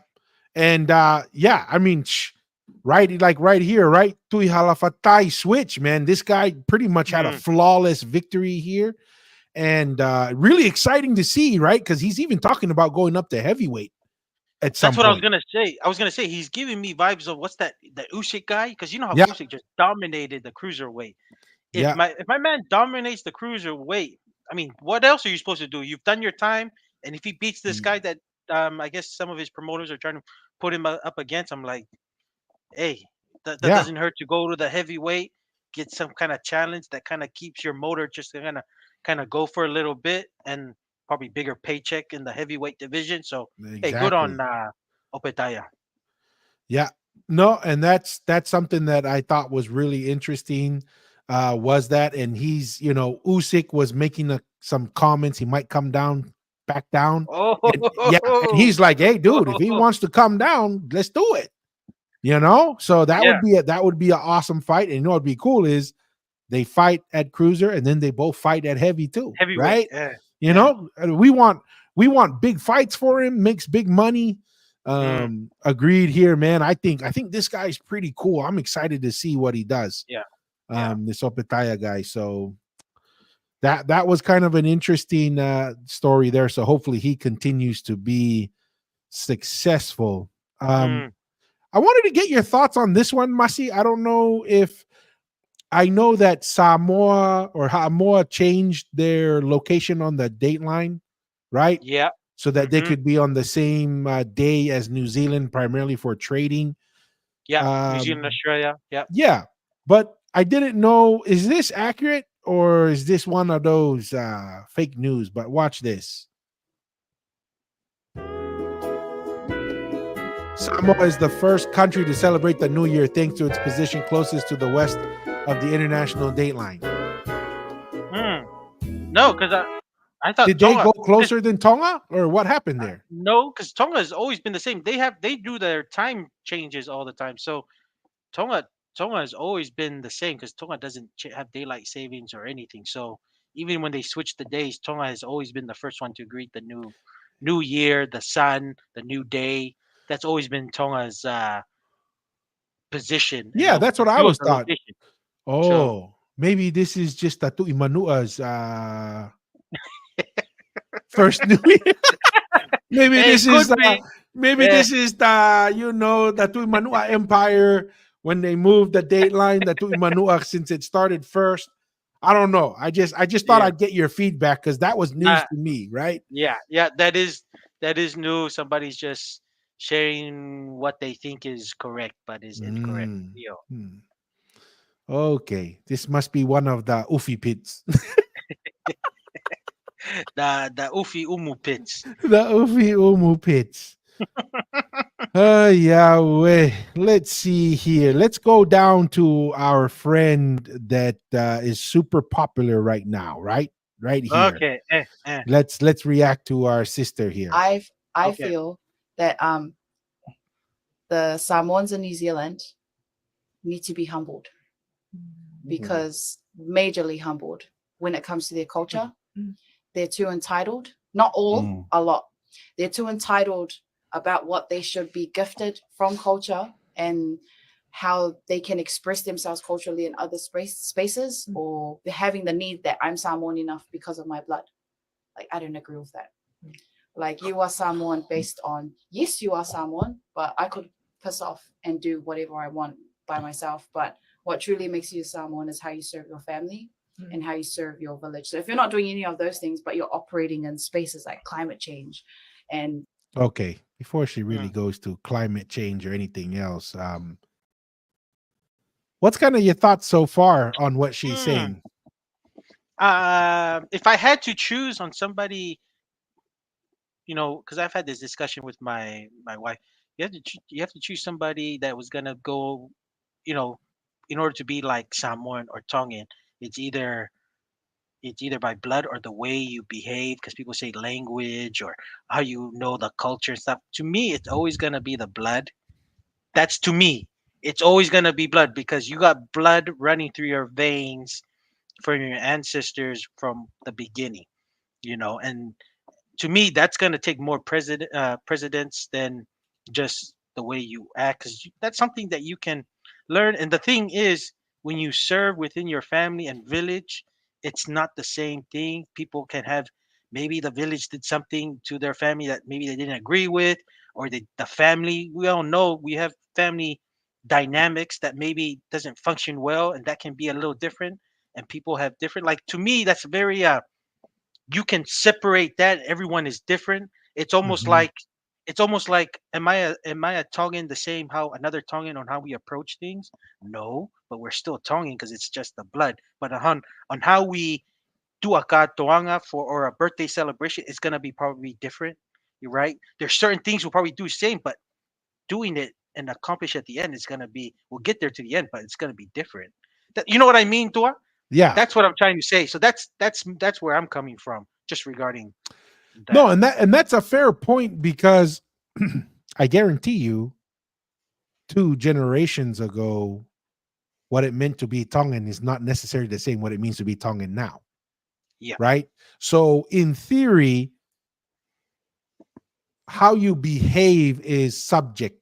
It's subjective because it Mm, changes and it yes. evolves. But Yes. what's the one constant? I understand what you're saying. Like some people say, like it's a behavior, right? And that's Hmm. true. But when you go to a more fundamental aspect of it, nothing's more fundamental than genetics, right? Yeah. This Yeah. is why you can't get around male versus female. Like there is a genetic Yeah. component. Now, are there certain behaviors that are more masculine versus feminine? Yeah, Mm, obviously, right? And you could be XY or mm, XX and be a little bit more masculine or feminine on the spectrum there, but there comes a point when push comes to shove, the genetics are the final factor, mm. right? And this may be, I think I saw the very wise man John Hopoate, or he's known for his philosophies. But what he Wasn't he? said, He was at the game yesterday at the MMT yes, game because his son yes, Lehigh yeah. was playing. Yeah. But he brought up a good point. Like one of the things that he always brought up was the end of the day, family, blood, right? Genetics, Hmm. that tie, that bond is the strongest bond that you have. That's Hmm. the fundamental building block.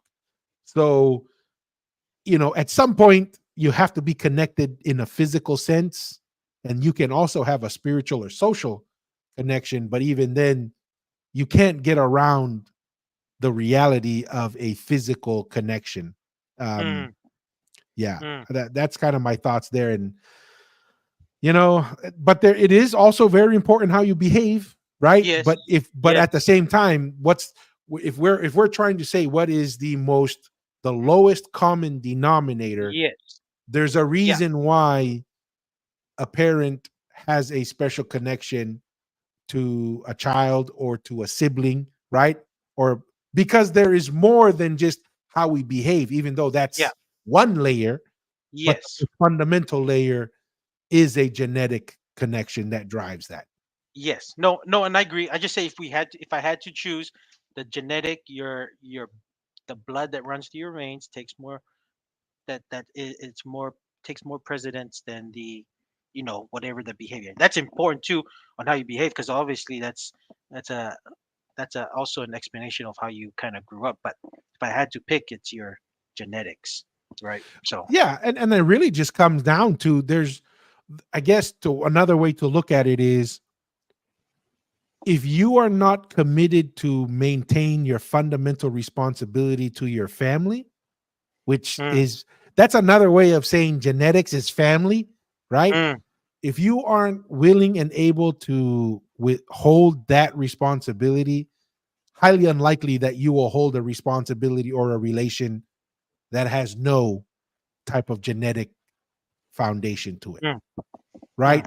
This is to kind of just leverage off of our brother Setu. This is what the gangs promise you, mm, right? The mm, the gangs say, mm. forget about your Your genetic fam, relation, your family. I will give you a home. I will give you these things, right? I'll give We you the money.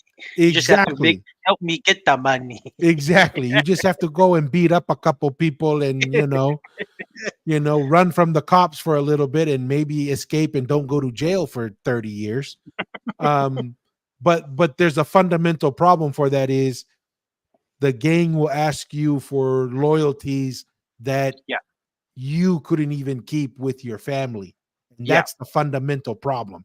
Whenever that it's not that it's impossible, but that's a high risk, right? When someone is trying to pull you away from your family and what Mm, makes you you in many ways, it's difficult. But mm. she starts to go into I can't remember the second part, but she gets into like I don't know, climate change. I don't Yeah. know. Interesting, right? Once I hear that, I'm like, okay. But any other kind of thoughts or comments, Masi, before we let No, her continue? no, no, no. I'm good so far, Tua, unless you have anything. Nope. Let's see what the sister here has for us. And taking up Ooh, like ooh. board positions and you're not doing the basic of serving your own family in your village, that's not right to me. And I think too many Samoan born New Zealanders do that. And they take up all these spaces. I'm probably going to go a bit further here. No offense to Afakasi, but mostly Afakasi people in like high positions that make decisions. They can get into those rooms because they know how to code switch, go in and out, but they don't represent the people who truly need that help. And I think it's a big problem. And it's not, I'm not saying to take them away, but it's to help bring others up with them as they move up. So I feel like, yeah, New Zealand Samoans is really important. I mean, what are your thoughts on that? I mean, I kind of understand what she's Yeah, saying, but it yeah. also who really represents who, right? She's saying like, oh, if you're Afekasi, then you take up these roles, then you're You're not not really really because you're represent like switch. so You represent. who You're exactly. switching sides. Apparently, you're not really representing the Pacific. But Yeah, like who that at that point who actually this is the problem with like, oh, by how you behave, that's what drives you. It's like, no, man, it's like they have their family. And if yeah, that's what's gonna, you take care of your family, your immediate family. And if yeah, if you're not taking care of your immediate family, then how can you take care of the ones that you represent? The ones you represent is yourself and your family. That's the starting point, right? yeah. Then if you can do that, then you reach out a little further and help. But I don't know. I mean, some of the ideas I can understand what she's trying to say, but I also just feel like it's just a little cluttered, the idea. I don't know. Yeah, yeah. No, no, no. Just to add on to that, like we say Hafkasi, because like I've been to Samoa, Samoa with the occupation of bringing Chinese in and occupying, with being occupied by the British and Germans. A lot of Samoans within their own families are already mixed with, we already mixed that way. So I'm like, are you questioning their allegiance or something?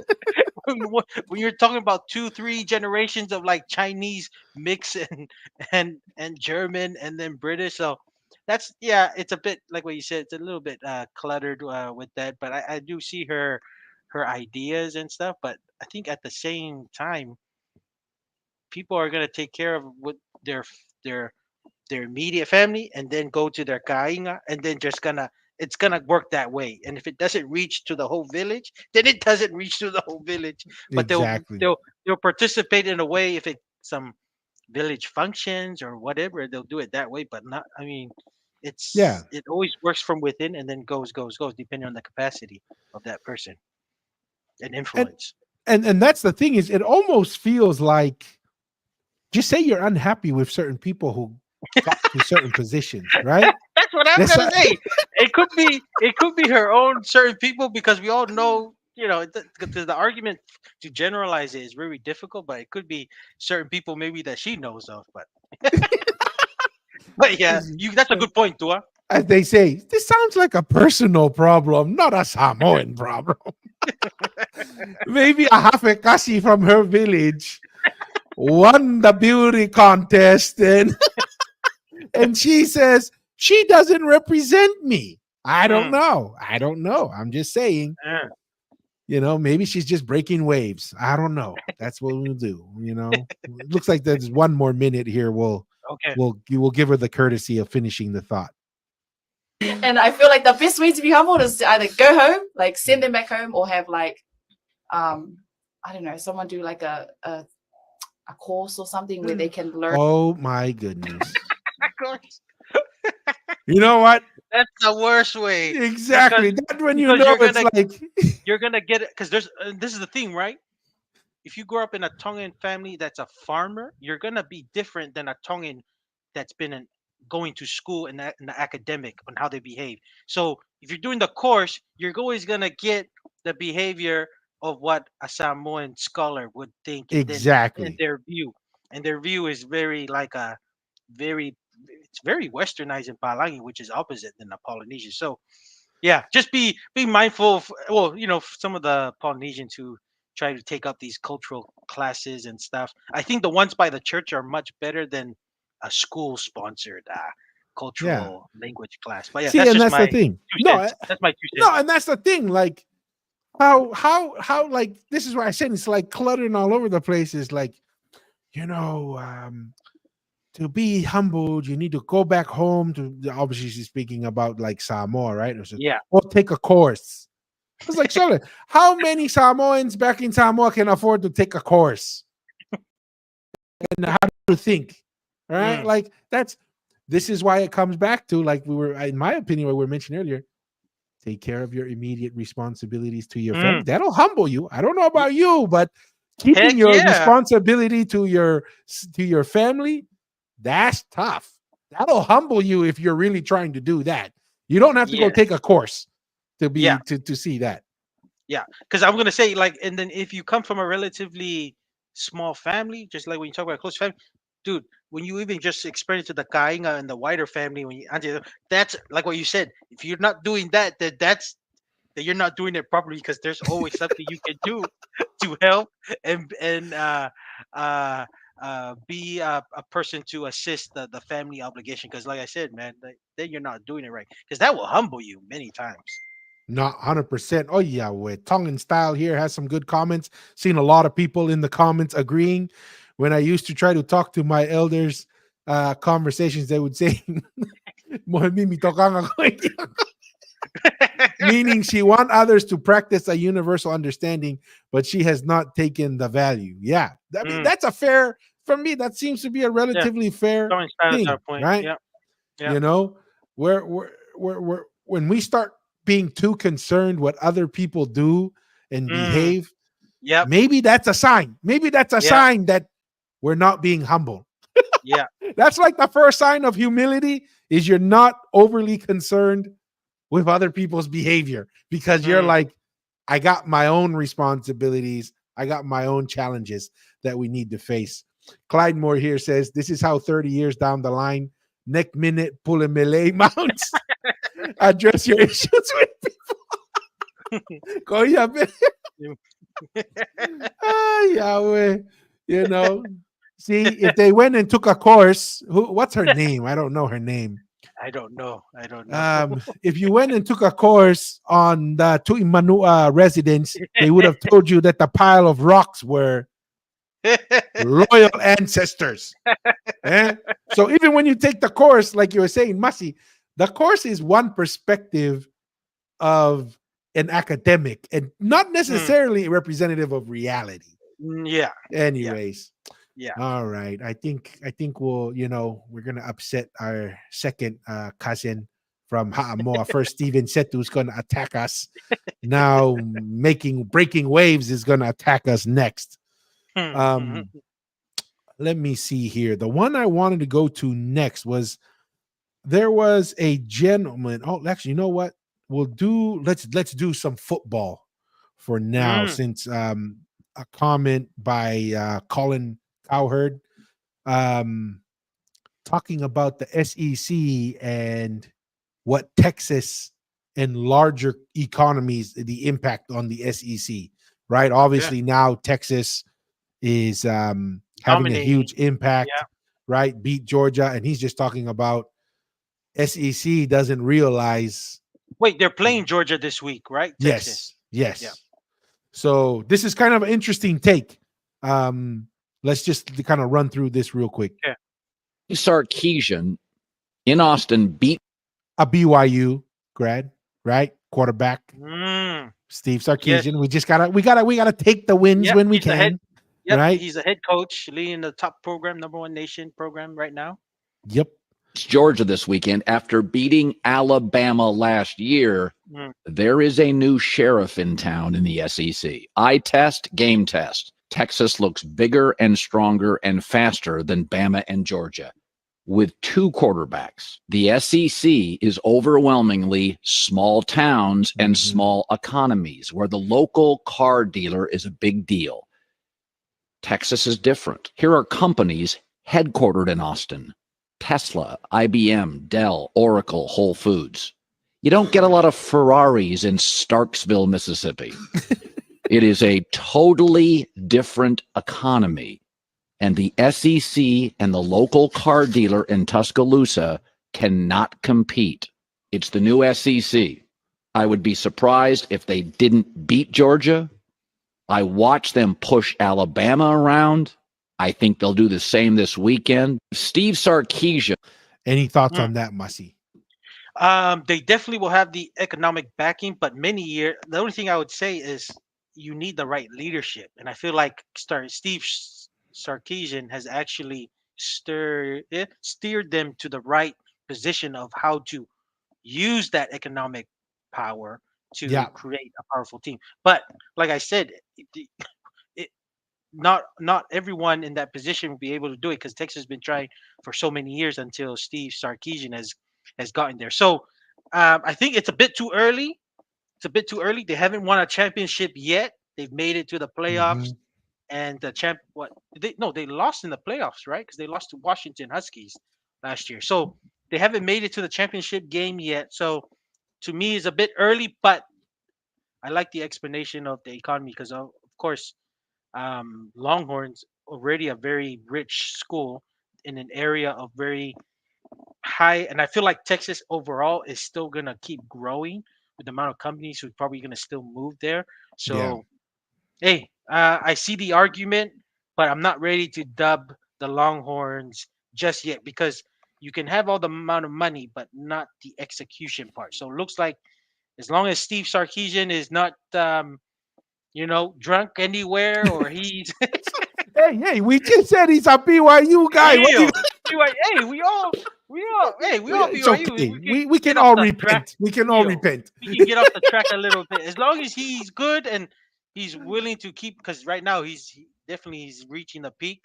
Then it's gonna be hard to bring make them remove them from number one. But yeah, I'm not ready to dub them right now until No, they that's fair. win the whole That's thing. fair.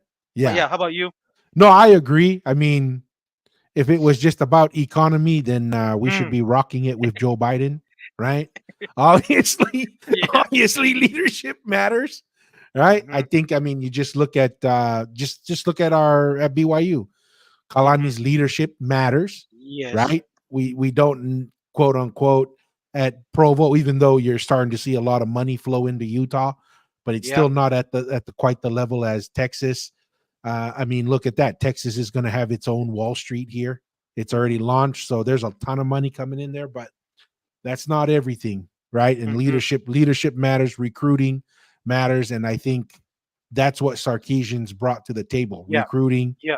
leadership, and he's come Stability. a long way. And he's come a long Yes. way, like you said. He used to have a little bit of a drinking problem. I've seen Yeah. some interviews of him talking about how he's observed guys like Pete Carroll, Nick Mm. Saban, and and one thing he noticed was once they gave once they were coaching once they understood who they were and what they were about, and they coached to that rather than worrying about what others think and others' perception, that's when Pete Carroll and a lot of these guys started to be successful. And I think that's what I'm getting from that is he's kind of jumped around a little bit, had some success. Yes. This is like his first real, looks like could potentially, like you said, if things go well, maybe a dynasty, right? If Yeah. he's able to maintain it. I agree with you. I don't know if he's quite there yet. So yeah, sounds like Ikani here is he's betting high on BYU, and yeah, maybe, right? Getting some consistency there could go a long way.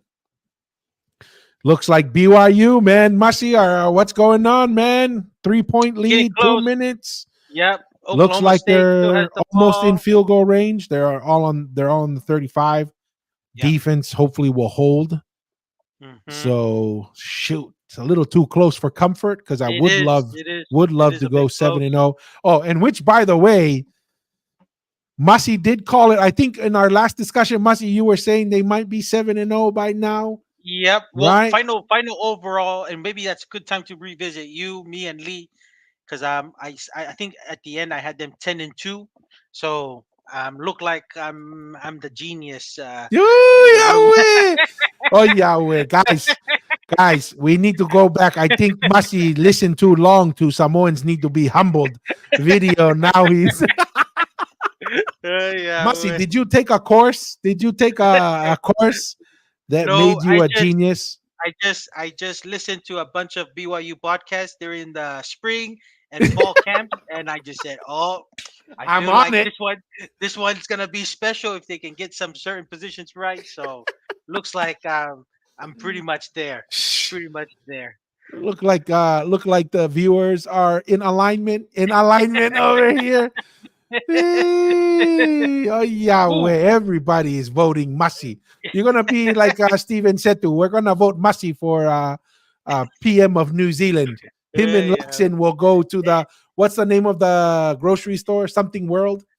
New World, the most expensive one in New Zealand. You know, 60 Luxon's gonna spend $60 and Mussy's gonna buy the same things and only spend 20. Because he's a genius. Hey, shall we talk about what's your thoughts with the game that happened last night with the Matema Atonga and Australia? What's your yes analysis from that game? I haven't watched the whole game. I watched the highlights. Obviously disappointed. We always want to win, right? We have these games. We want to win. I think we have the talent. I was already a little bit concerned from the beginning because one of our Achilles heels is the fact that these guys aren't able to spend a lot of time together. And I think being cohesive and being able to anticipate each other's tendencies and a game plan can go a long way. I think at halftime it was 6-0. Yeah. Right. And it was only one try off of a interception. So what does that tell me? Defense must have been pretty good. Right. Defense must have held pretty good. And remember, this is the number one team in the world. Right. So to be able to really hold the number one team in the world to one try off of an intercept breakaway means they couldn't generate offense to score all the way through. I thought that was a positive. The fact that we got the donut means, dang it, either they played fantastic defense or we couldn't generate offense. I think was there a try that was called back? Yes, because he knocked it on instead of grounding. So, but still, I mean, overall, I still took it as a positive. Even though I still think, man, should have been a win. Right. When I look at it and I was like, man, the win was within our grasps and just fell short. Oh, Yahweh. Touchdown, a minute and 13 left.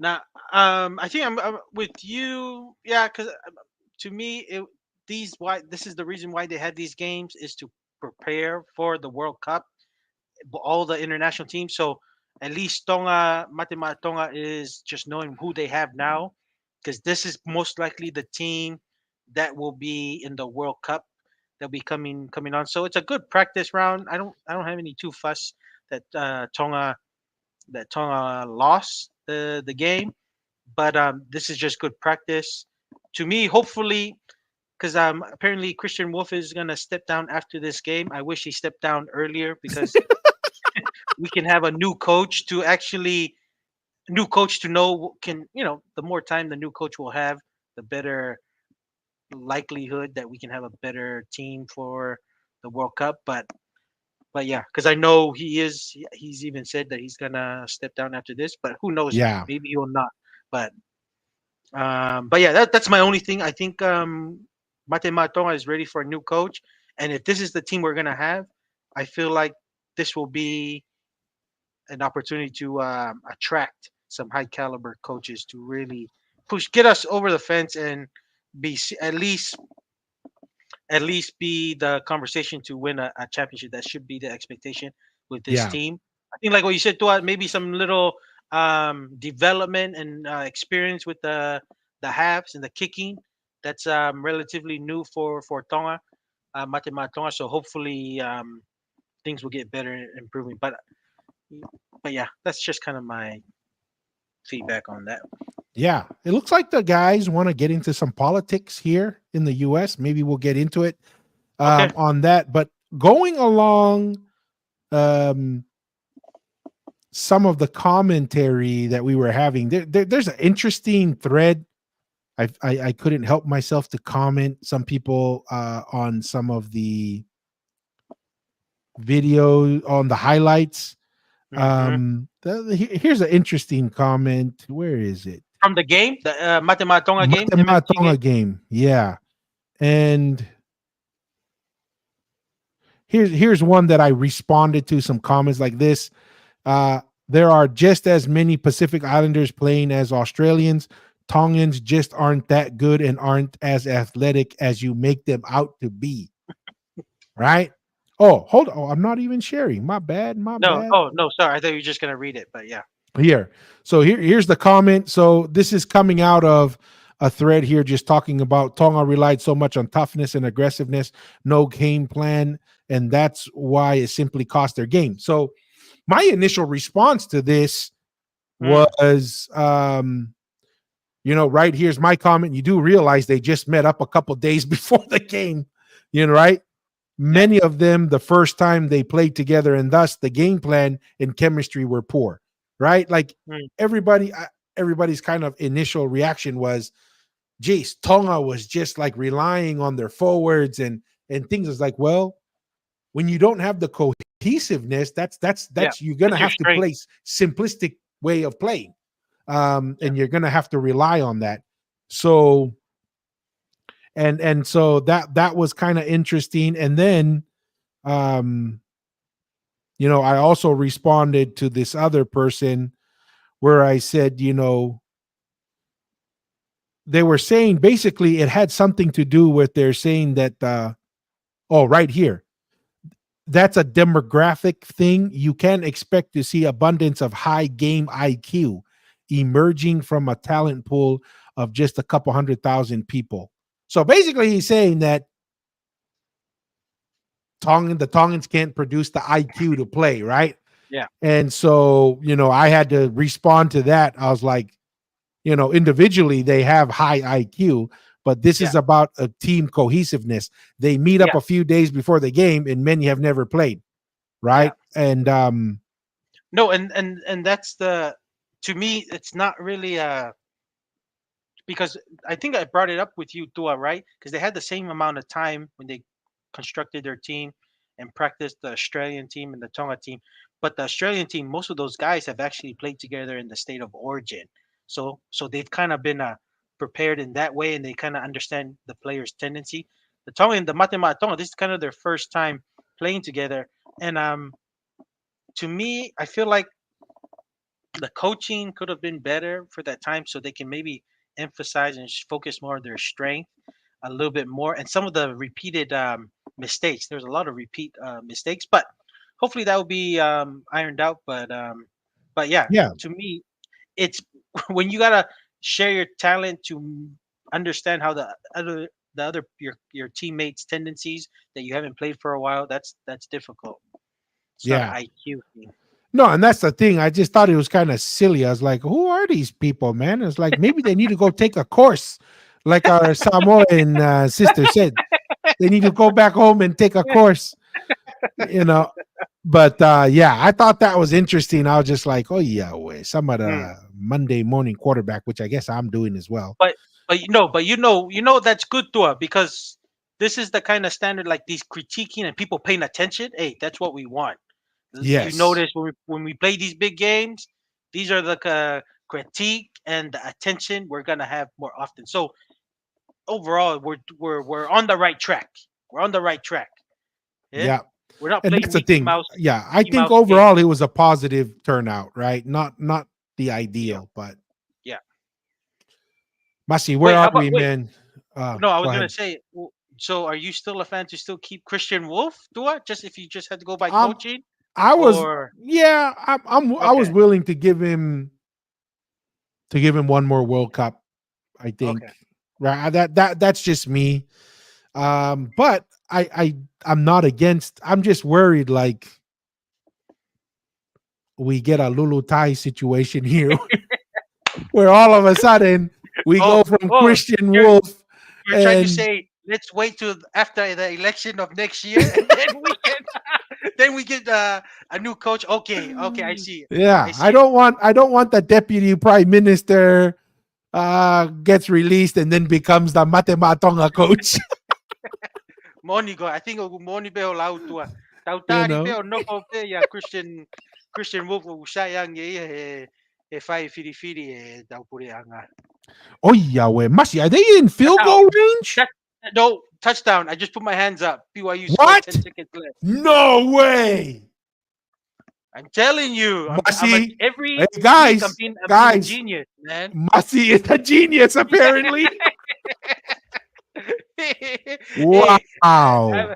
you know when you win, you just take all the credit because you don't know when you're gonna be right the next time. So that's my philosophy. Now you do. Wow. Dude, we're gonna have to hopefully, I mean, we still got some time here. Hopefully they put the highlights up soon. So Eh, eh. but yeah, I mean, this is crazy, man. Wow.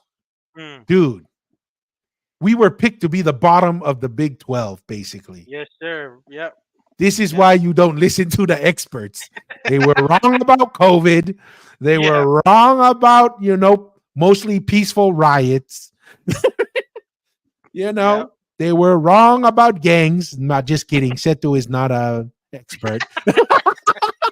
Hey, but at least I think you and I both agree. At least he's said to can stand on some solid He's foundation. He has he's time. more He's not alpha a than Leo. Luxon, He can right? at least if he says something, he's gonna stick with it, and that's what you want. Somebody who's Exactly. gonna at You least know, stick with it, not bend whenever it feels convenient for you. yeah, I can respect that, right? Like, Yeah. I can respect someone who says I believe something and they act. Man, I just can't believe we won. It's stuck in my head. I was Mm. kind of feeling a little bummed. I was like, dang it. They're for real, Tua. Danny, Oh our man. older brother Daniel, he said he's not gonna believe in BYU until they're 8-0. Well, So I'm like, Danny's one game away from believing. yeah, I was like, I went full on. Like, I was like, dude, they get 6-0. I think I've already seen enough. This could Wee! be a special Masi. season. So Masi is not only an expert, but he has a lot of faith. He doesn't need to see 8.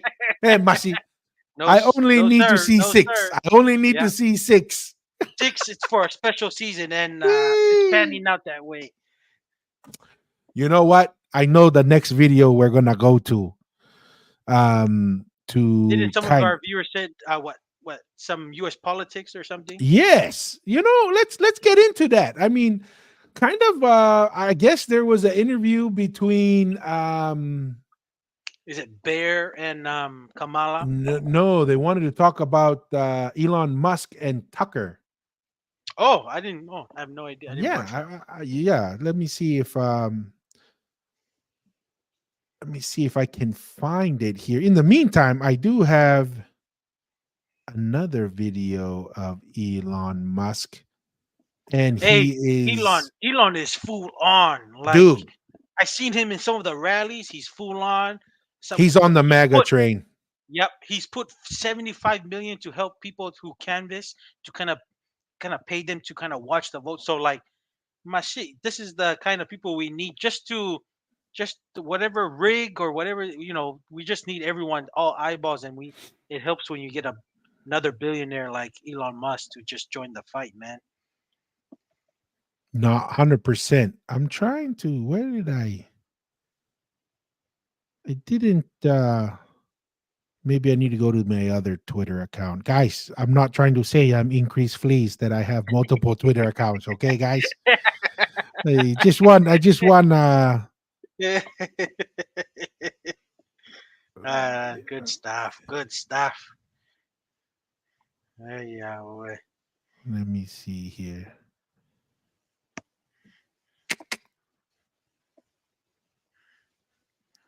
Let me. 1 second. 1 second left before the game's over. Please, no Hail Marys. Nothing crazy. Or Mussie's not gonna be a genius anymore. Genius. I will be. What's opposite from a genius? A retard.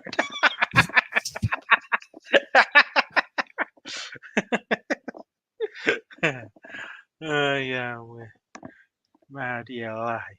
All right, But yeah, let's. no, I've seen a difference with man. It's so good to have Elon Musk part of the Trump train. So good. Can you guys imagine if Elon didn't buy Twitter? It's full on assassination on Trump. The assassination would have been fake. Everything on social media, like Facebook, would have probably still banned Trump and still filtered, because they still somewhat filter the the news on their platform. So Before, and I'm not aware of the details on the video with Tucker. And looks like Kani's confirmed. It's 7-0. yes, Time's sir. over. Malo Kandi. Malo, Yep. malo.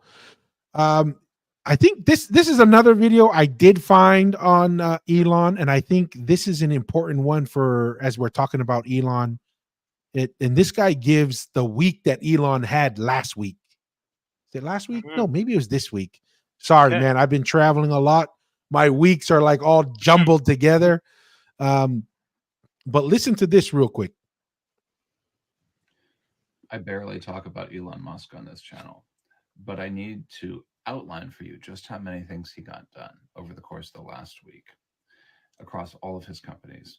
And then I want to leave you with a question, because it's a question I'm asking myself. So here's what he got done. He launched humanoid robots. Now, yes, they're not for delivery and for. Have you seen those videos, No, Mussy? no, I'll I pull up haven't. a come amazing, and we can look Wow. at some of the videos. They're interacting, talking with people. They can identify whether it's a credit card or an ID, talk That's story, all kinds of interesting things. But yeah, so he shared that.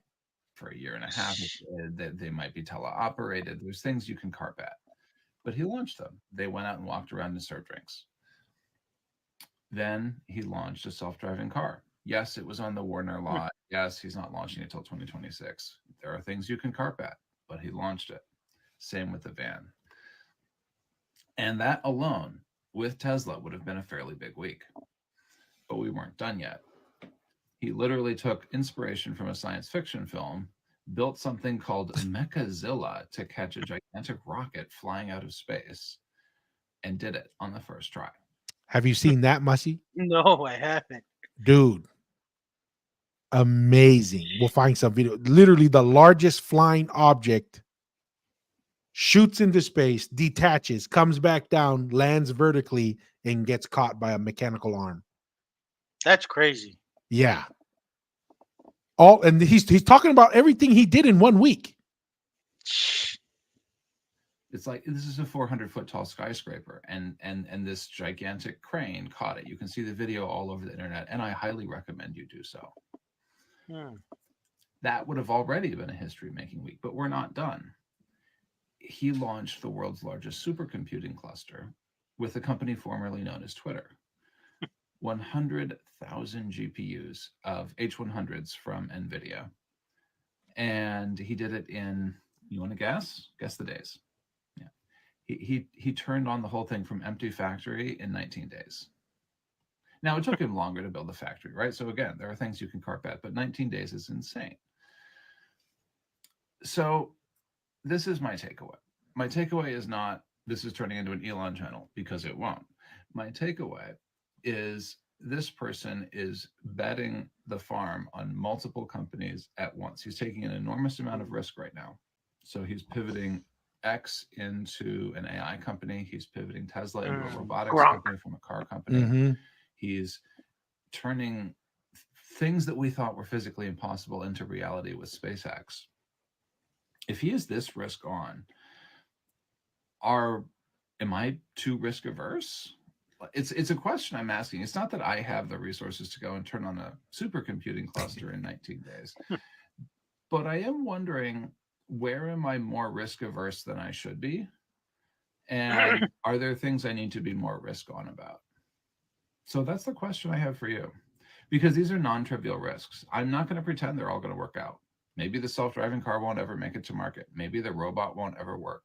Maybe this was the first and only catch for Mechazilla. Maybe, you can go on and on.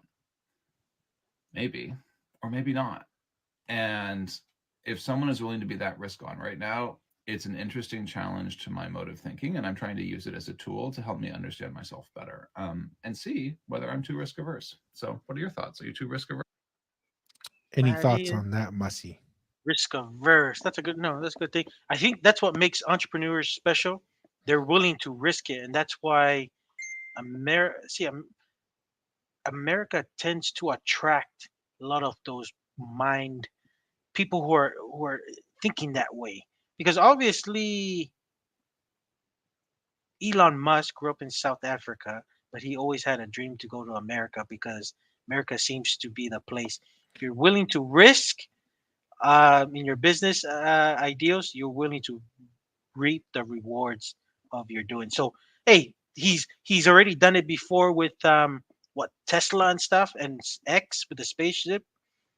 He's a billionaire. If he and I won't take it away from him, but he's most likely. If I had to bet my money on Elon Musk, I would.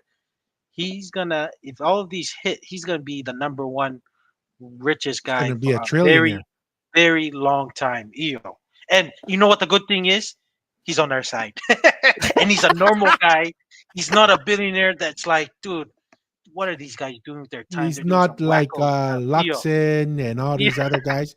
Bill Just Gates, yeah. right? Just bunch of betas. But that's my thing. I think that's what makes America so special. I think just from its DNA, innovation from its beginning, and then even up to this 21st century, it still has that view of people from other countries.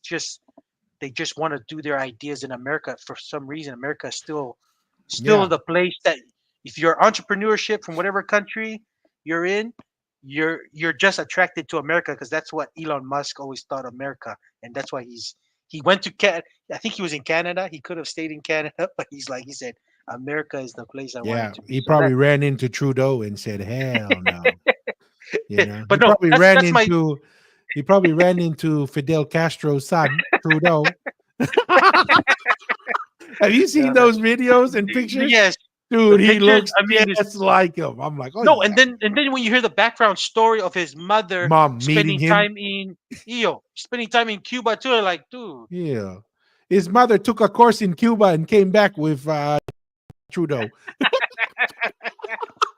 and running Canada. Yeah. That's Alpha, Running man. That's Canada. crazy. No, but yeah, Yeah. that's my thoughts there. Duan. I don't know about Yeah. your thoughts. Like one of the things is, not trying to be overly philosophical or religious here, but that's just the nature of the situation here is being risk adverse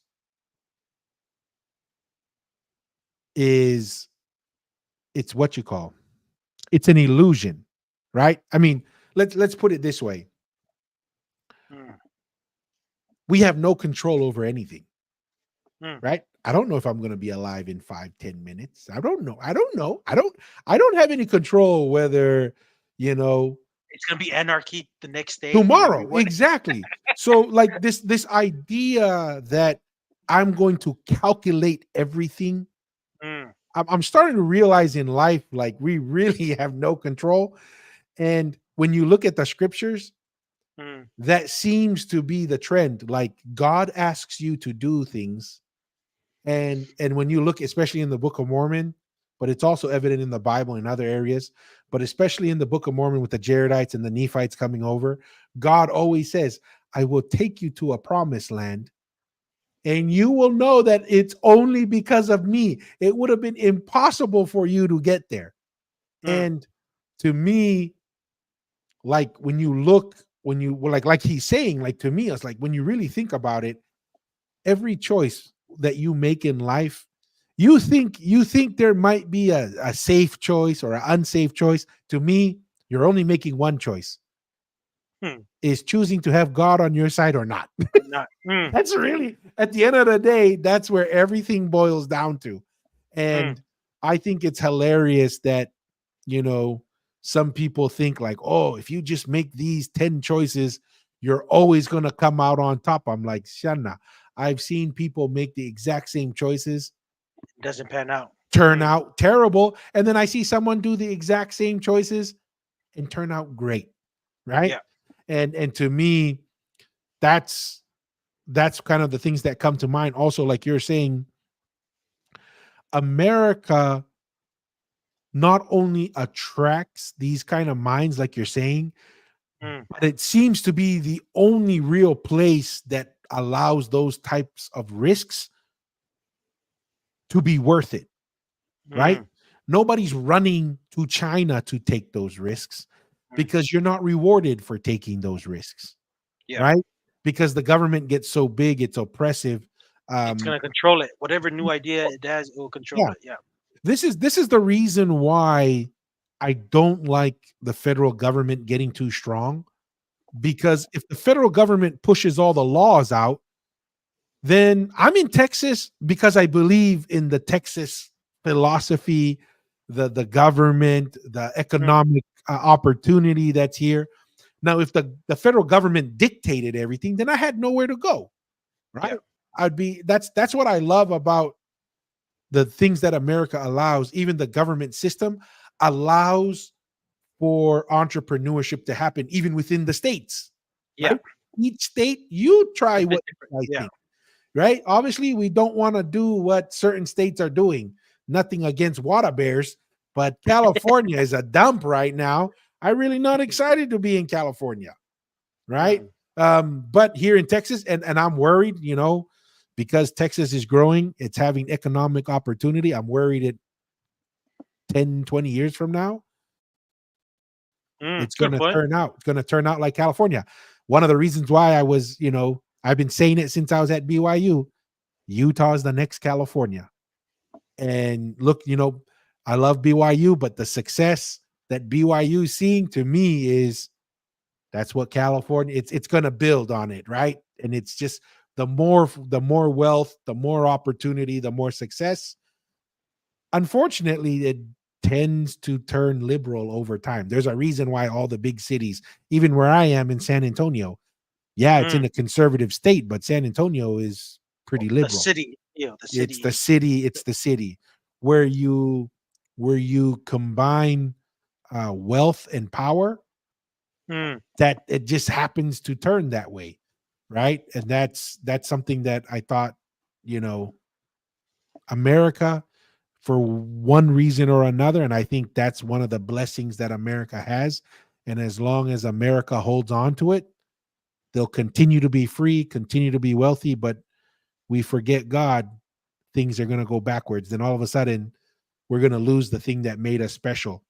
And, Mm. I don't know. I'm starting to ramble there for a little bit. Yeah. No, no, all good. All good. Let's see. The one video I wanted to go to, Maria BYU. Hmm. Maria. You know what? It was let me see if I can find it. Maybe it was on Facebook. Yeah, maybe it probably is on Facebook. About the I don't know who she is, but she tried. You know what? Maybe it is trying to find the young lady who tried horse for the first time, and Oh, I think she's like a singer. I, Oh, it's right eh, here. I see it. I see it. was she So go did ahead. she know before she tried it, or they just told Yeah, her try it? Oh, okay. yeah. So have you heard of the Tongan cowboy? Masi, I think we Yes. looked at some of his. So this is, I think she was doing a. Who is she, man? Like, let's see who she is. Kaylani. Let's see who she is. You said a singer, huh? Yeah, American singer and songwriter. Oh, okay. So Shit. let's see here. We're gonna. So that's doesn't look anything like her. Looks different, but Kehlani Ashley Parrish is an American singer and songwriter. They are originally from Oakland, California, and achieved initial fame as a member of the teen pop group Pop Life. I have no idea who these I have people are. no I clue. am getting old. Mm. That's when you know you're on the old side. Yeah. Yeah. You're not Okay. following the trend and new up and coming entertainers. Yeah. So this is her. And it looks like she's aware of what it is. I'm assuming she's Okay. aware, but this is oh, she's Polynesian apparently. I guess with Okay. the name, right? Maybe, but I didn't know she was Mm-hmm. Polynesian. But yeah, she's trying Tongan Cowboys Hosi here. Yeah. No. No. No. Do I? You know, like you said, even with the name, because since Moana has been so popular, even non-Tongans or non-Polynesians are having Moana names. So, hey, that's a fair point. You know, so like, Yeah, oh, sometimes they're not Polynesian, but they just like the name. TN4. So yeah, let's Kelani here having a Tongan Cowboy Hmm. horse.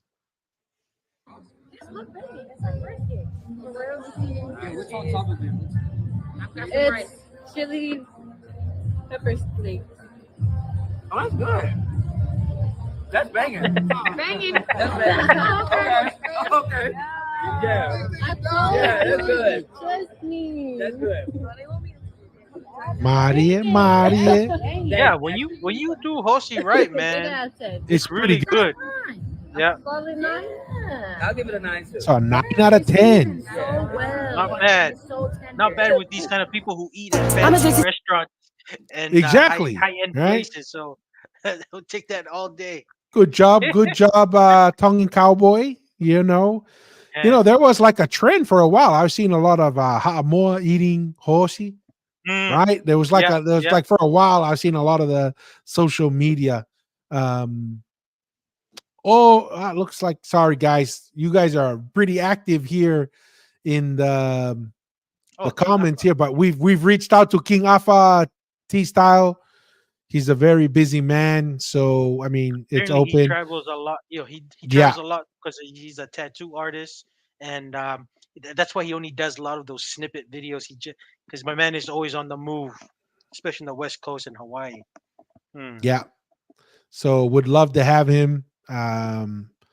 We're we're hoping to see what the opportunities are in the future. But I think we were hoping. Was it Kani? We're hoping to, if Kani's tomorrow. Is that tomorrow? Was that, yeah? Is it tomorrow? We're hoping to meet up with Kani.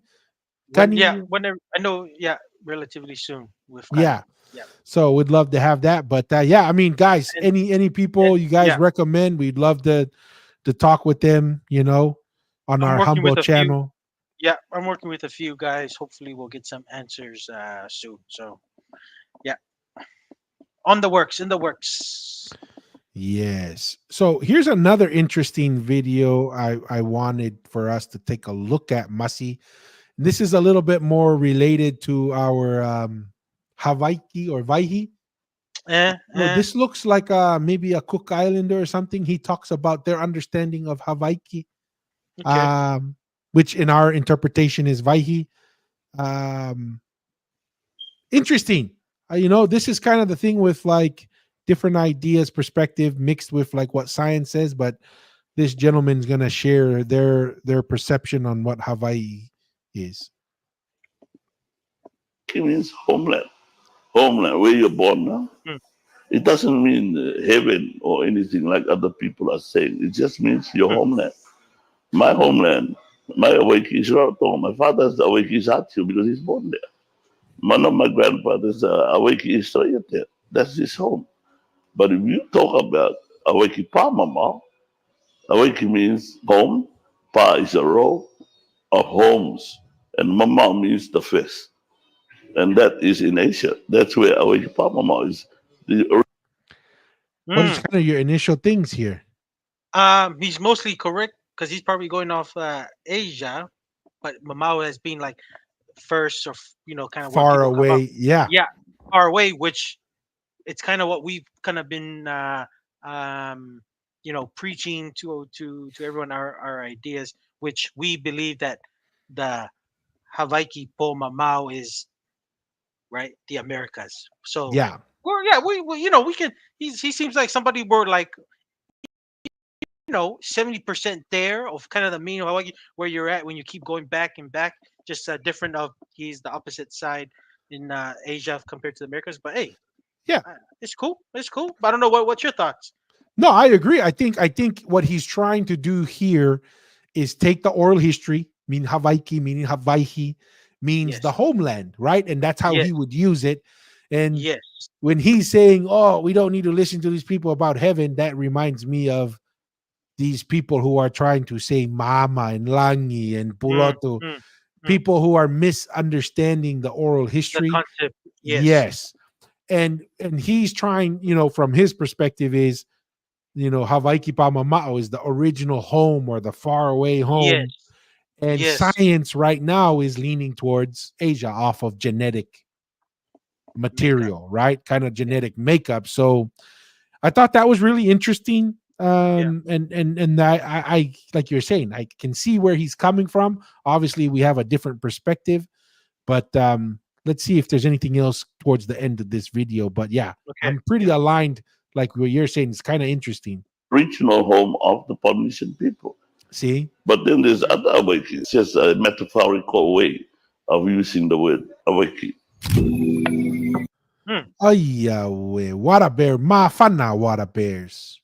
Remember, Vaihi derives from Vaini. Hey. Ay, Maria vai ni. Mo tapu ben mo tolu u kakai ke he. Maria vai ni. Maria the Vaini house. Poto. Yeah. Hey. So yeah, I thought that was kind of interesting, right? Like to have to. So what we're getting to is there's a lot of oral history that talks about Vaihi, right? Yes. And saying that Vaihi is the homeland, Vaihi is the ancestral motherland. And so yeah, I thought that was kind of interesting to see that. So oh yeah, way. A lot of people we've gotten some interesting comments on TikTok with people being upset with some of our shorts coming through. But anyways, here's another interesting one.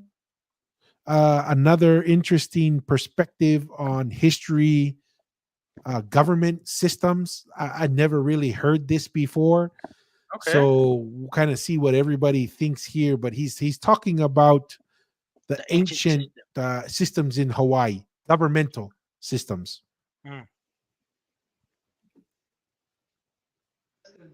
Government, the power for the final decision is from the top down. But in the AHA councils, it was upside down. The power to make the final decisions lay with the people in the Akioli, in the people that lived, the people whose decision would be affected were the ones that made the final decision.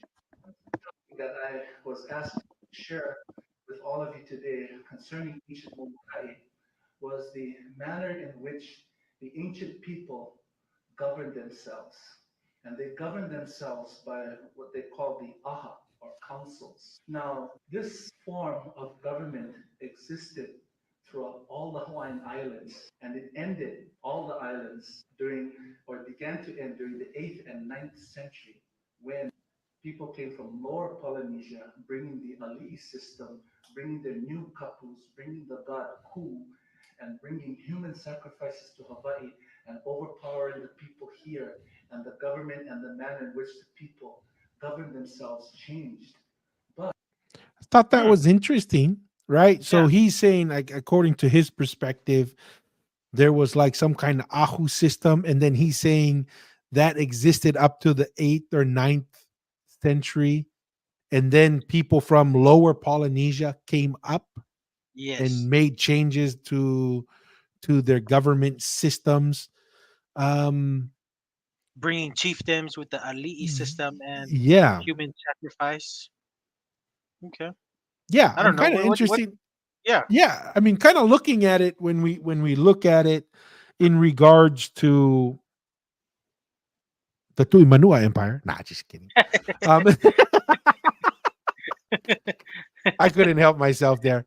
Um, but when we look at it, with the Tuitonga, if he's saying 8th or 9th century, that's what approximately, if we go off of David Tafale's timeline, 450. That's at least the Tuitonga is at least 500 to 600 years old, Yeah. and maybe moving north. Maybe that's where you know Western Polynesia is moving into Eastern Polynesia as the younger parts there. But I think that's interesting that they didn't have their native government system was not kings, right? Yeah. And that according to that oral history, the king and the ali'i, or the Aiki system, comes from southern Polynesia upwards. Yeah.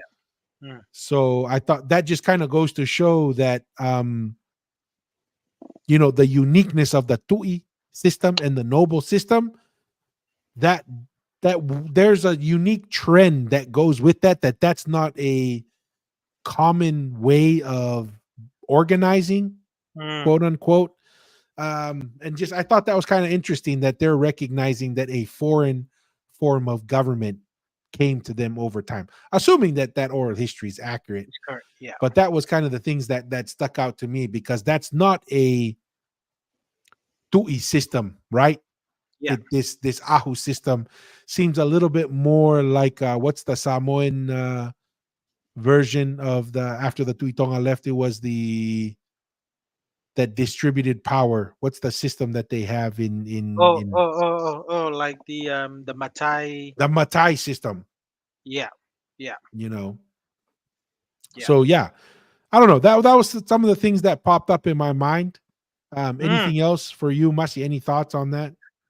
Um, this could explain, because you know how they said in Hawaii that they were like the Menehune that probably were there during that same time, or just before the Polynesians, and that could be the system that this gentleman is probably speaking of. Mm. If we give the benefit of the doubt that it's true, but I did hear some stories of people who were maybe who were like Melanesians, but they were described as much smaller people compared to the The Polynesians. So, Polynesians that were coming yeah. out. So that's what I was thinking about when this gentleman was explaining that oral Interesting. history.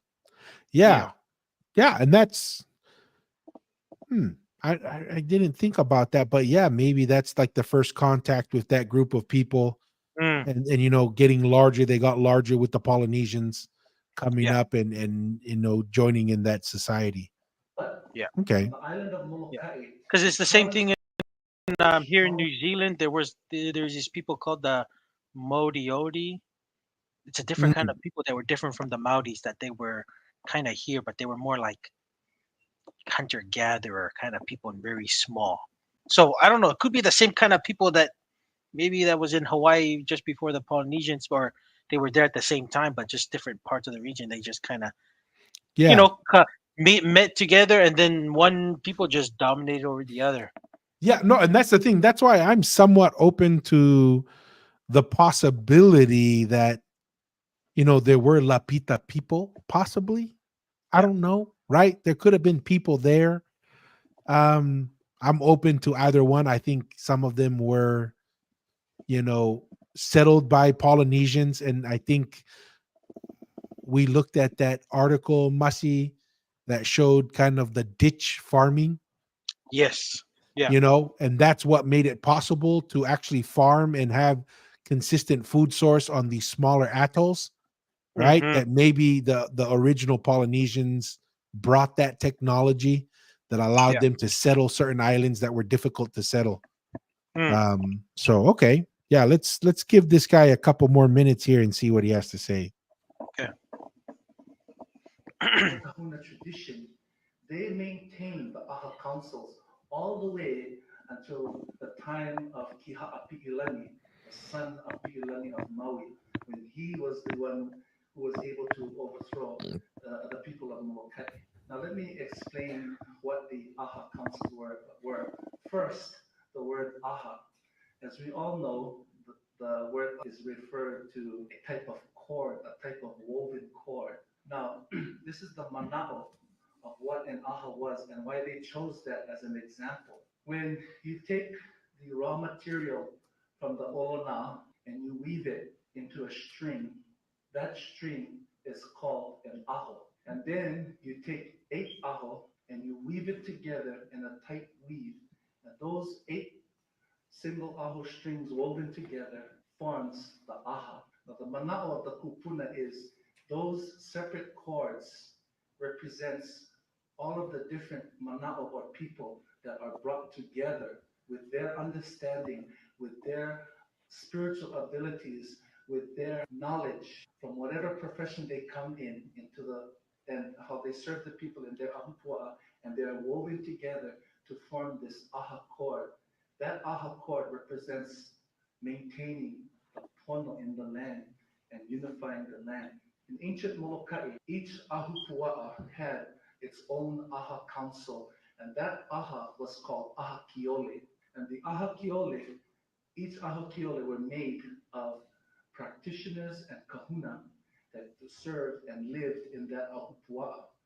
If that ahupua'a had a fish pond in it or had fishermen, one representative was taken into that council. If they had kahuna in there that practiced healing, one came into that council. If they had a taro farmer, one came. If they had canoe builders, Kind of one came. interesting. Whatever Yeah. profession existed in that ahupua'a, they came and sat in that aha kiole, and they took care of the affairs of the people that lived in their ahupua'a. And they were the ones responsible for maintaining the pono in the land. And our kupuna were very wise in doing that. But who would know better how to take care of the sea except the fishermen? Who would know better how to take care of the forest except the kahunas or the tree, the canoe builders that use the forest? Who would know how to maintain the Interesting. Kind of reminds me when we talk about, when they would have the kava and Exactly. That's everybody what I was thinking. brings their little specialty, their Yes. knowledge, and that's the input that would bring into the kava discussion Yes.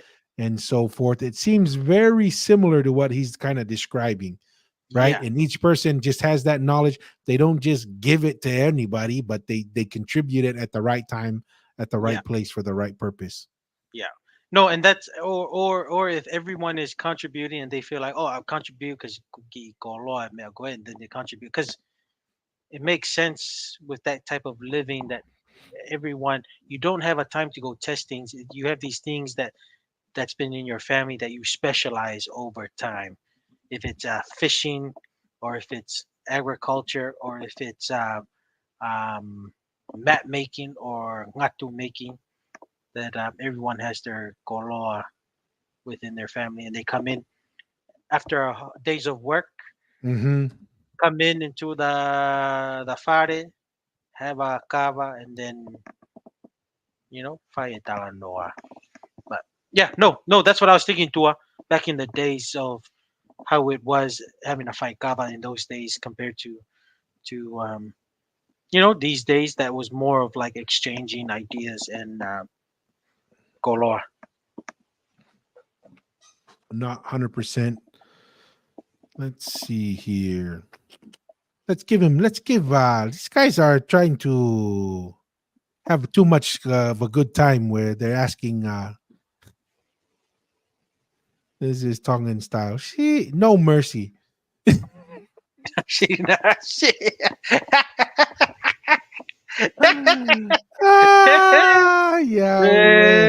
Yeah. Come on, Oh. guys. He's a big kahuna. Marie, kahuna Mario, size. Everyone say kahuna. big, small, jumbo, and then there's the kahuna. Oh, The big kahuna. water for taro planting, but the taro farmers themselves. And so, as many ahupua'a as they were in the moku was as how many ahakiole they were. Then, in the moku, in ancient Molokai, there were 4 moku. Each of the moku picked one representative from the ahakiole to sit on a second aha that was called the aha moko. And this aha took care of the affairs when needed, when it concerned all of the people in their moku. They took care of the affairs there. And then, like on ancient Molokai, they had 4 moku. Then they would form a third council, which is called the aha kea.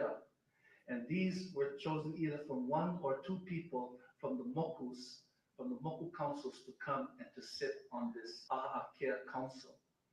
But in Western government, the power for the final decision is from the top down. But in the AHA councils, it was upside down. The power to make the final decisions lay with the people in the AHA Kiole, in the Ahupua'a. The AHA Moko or the AHA Kea had no power over the AHA Kiole. The people that lived, the people whose decision would be affected, were the ones that made the final decision. But in interesting. What are your thoughts on that? I mean, No, I'm just thinking it could have because he seems like he's very familiar with Molokai's history, so it could have been a Molokai thing, but maybe not all of Hawaii. Just yeah, regarding the Tui Tonga and the Tui Hatagalawa on how they appointed was always father to son, but Tui Karupolu when it was created, it was a election with voting certain system. clans. So it could have been something like that. Like maybe he's thinking maybe he's kind of covering. Maybe it could have. He's thinking it was all of Hawaii, but maybe it was just a Molokai thing. Yeah, because I mean, I'm just thinking the complexity of trying to keep something like that. Right? Like how could you govern that like that? I don't know. I mean, I guess the closest thing we could think of is Israel with the judges.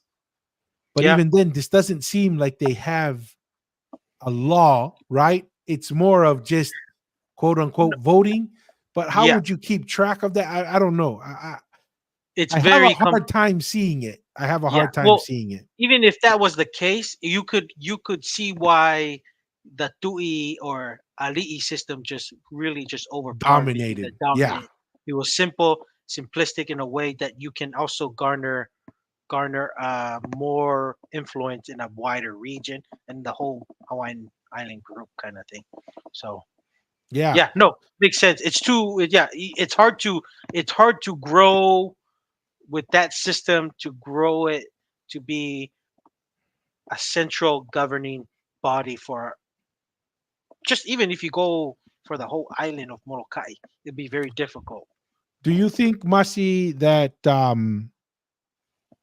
they were able to count all the votes in one night, or did it have to go into?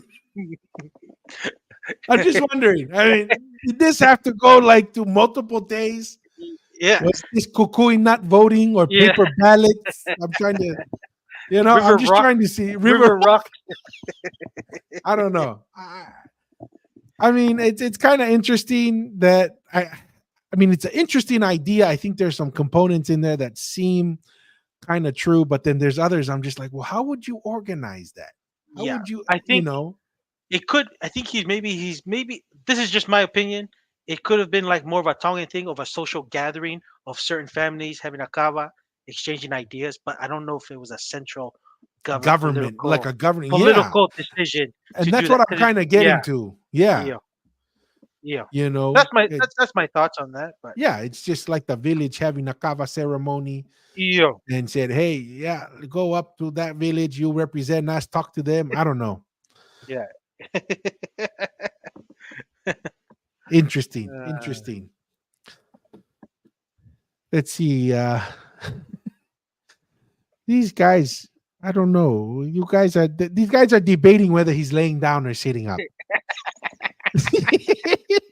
hey, just Polynesian commentary right there. Hey, it's just I understand what our viewers are wanting. It's just some good Polynesian commentary. um, let me see here. This one, let's go talk about the labor situation in Tonga here real quick. If I can find the video, let's start. Mhm. I think they're both in Tongan, but let's start with this gentleman here. Is this labors to like construction and stuff? No, the And so, picking, like the fruit picking in New Zealand and Australia. mm, Um, let's okay, listening through okay. here. Yeah, Is and this this this week, gentleman, Tua? When was this? yeah, October 4th. Okay, yeah, just okay.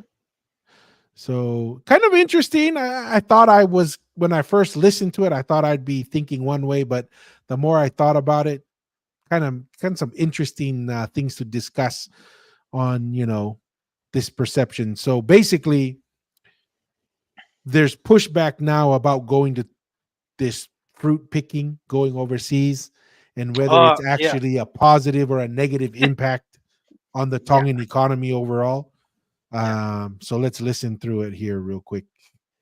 Apologize for the viewers. It is in Tongan. I thought it was in English, but this one is in Tongan. Seems like they're in parliament, eh? Mm.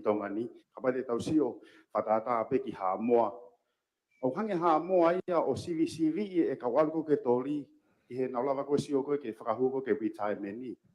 Ka poku nau sio o ku ho retirement ni o ke kau ko he lau ko ia ke lava alu he tori.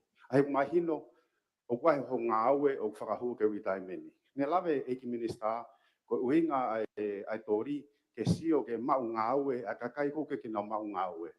Ka ko sio ia ke criteria ko fe mau ko me monu sina masteria o ke fit kau unemployed dia e criteria ko ia au na wala mai na to ia o to ai ka kai u na os mau ngawe ko si o ke frausi ko ke lave ko ai fa fongo ko to tapu waki o wai ka kai o na os invest na fa more I he no upskill e ka ngawe ko ni ka kai a to fonua ana alu le vana toria ma ngawe I seasonal work ko tori o mo ne lave ko ko me mai ko ai fa fonga fika waki o na ano to ngawe e fonu ko asteria monusila pana hana to kitongani o holiday mai kitongani ko ko repe ke tau ki sionge ke criteria ke ave whakapapau ko kakai ko alu ko ke tori ko kakai o ke na o si mau hangawe ko ko hafonga pe tau fu he fonga ko hamoa malo pito.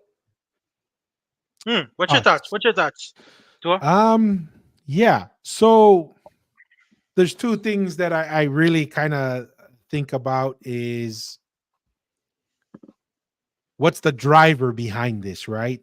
Because they're making it sound like, I mean, I guess the whole point of the seasonal picking was to allow people without job opportunities to find work. However, the local businesses are learning, well, these people that already have jobs are They're seeing leaving. economic opportunity and they're Yeah, going, right? yeah. I don't see anything wrong with that. No, and this is what I'm getting to, right? Is what's the long-term picture here? And I want to this gentleman, he's from the Mandlala family. Mm. right? The Ramnal family, the Indian family. They What have Indian? the one who owned that. What's that hotel in the downtown Nucalofa Hotel? I Eh. think they were also owners in the Tongan Power Company when it was Private. privatized. You know, he's also married to a girl I went to school with, Kate Cowley, with the Cowleys.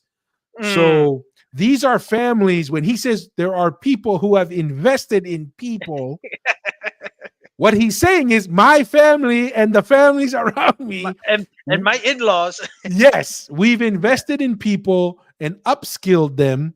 Right. I'm just trying. I mean, and I have no dog in the fight here.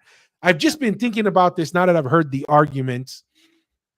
And so that's their concern, right? Says there's that business, the business people in Tonga, they have their concern. Oh, we're losing that we've invested in these people and we're losing the quality workers. Well, that's technically true. Yeah. But also at the same time, they're also saying these people are going overseas and they come in holiday in Tonga. Well, what does that mean? They're coming with money. And when they're coming with that money, what are they going to do? They're going to spend it on goods and services in Tonga. So there's two ways you can look at it. Yes, you're going to lose these skilled workers, but these skilled workers will bring that money back and they're going to spend more, which gives you more opportunity to develop skilled workers. So regardless of who goes overseas or who stays, my current perception is it's a positive ad, right? Because that demand's going to come, that person coming from overseas with that additional buying power is going to still build, this idea of like, oh, they're building the New Zealand and Australian economy. I don't know if that's necessarily true. Yes, they're, providing a service over there. But when I look at the who's getting more out of that deal, I think Tonga is getting way more. Yeah. Like if we take away the tori from Tonga, the Australian economy is still going to be light years ahead. Yeah. But sending them over, so I think they're only gonna go. Yeah. They're only gonna go more to Asia, Tua, if they're not gonna get it from its close neighbors. So it doesn't the Philippines, matter. Southeast Asia, yes. So to me, it's kind of interesting because now we're seeing the different, I don't want to call them lobbyists, but the different interests, right? Yes. These families that do have a little bit more wealth, more businesses. Oh, they're saying, well, I'm paying for them and they're leaving. Well, that's what happens when you have to compete, right? Yes. You have to compete. And who is it to say basically you're asking for a ceiling? Oh, or only those who are suffering at the bottom can go. No, this is whoever. This is for all the people. And if they say they can get more economic opportunity by going overseas, allow them to. Right? And that moment, and they'll bring money back, and really they'll spend it on your businesses. The only thing that's keeping the Tongan economy afloat is money coming from overseas, because we're not producing enough locally and exporting, right? Everything's imported, and all these businesses who are quote unquote investing in people. Well, I'll tell you what, you're not keeping the trade deficit any different. You're importing all these raw materials, all these goods into from Tonga, overseas. From overseas. So in a way, that's why when you look at the big picture, if you just zoom in on the individual business, this argument seems to be like, oh yeah, that's a negative. But when you zoom out to the overall economy, those businesses still benefit from all that money coming from overseas. That's my No, and there, myself. no. To me, I have no issues with the people going over to the Tori, because at the end of the day, they're upping their financial stability for the future. So if they have the opportunity to go, they should go. To me, I would worry about the social aspect, because I know it is an issue, not the money. It's Yes, the the social marriage, the aspect. Where, family. Yes. yes, if these guys go, that it's better that they have a visa, like a family visa, they can go, because they're gone 6, 8 months away working like crazy, and then you get, it's either you do on all men, or but don't, maybe instead of mix, like, there's a lot of social harm that's actually happening in these things when you get people gone too far. To me, that's the thing they need to change. But don't I don't think you should limit somebody's economic opportunity just because the current businesses have a job for you. No, if you should be able to go to any job that you can Yeah. get, if it's going to provide you more economic opportunity.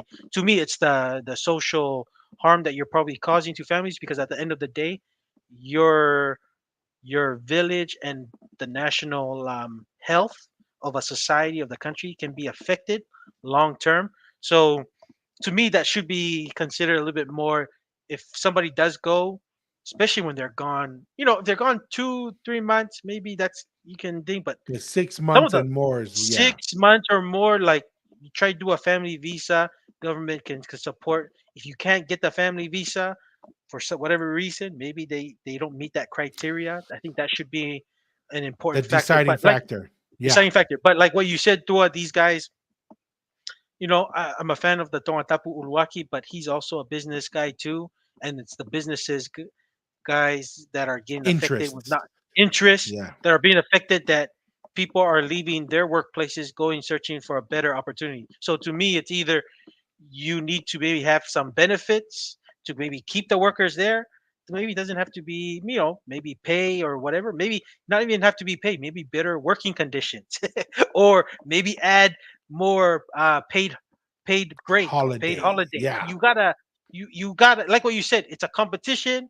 Think a little bit more. These businesses need to think a little bit more to Be creative.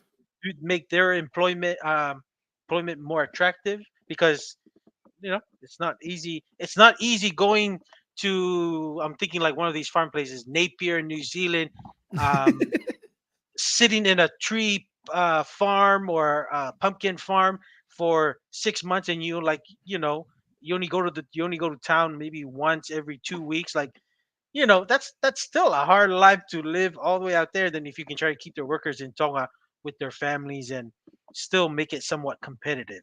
You probably won't able to compete the best, but if you add some paid holidays, better working conditions, I know that's Yeah. huge in Tonga. If you can improve the working conditions in Tonga, let the worker decide to stay or not. But you should not government should not get involved, because you're actually hurting more the You're growing your economy. impeding the Yes, freedom of the citizen at that correct. point. Because I mean, I did listen to the Tongatapu first rep, and that to me was the most compelling, right? The degradation of the family.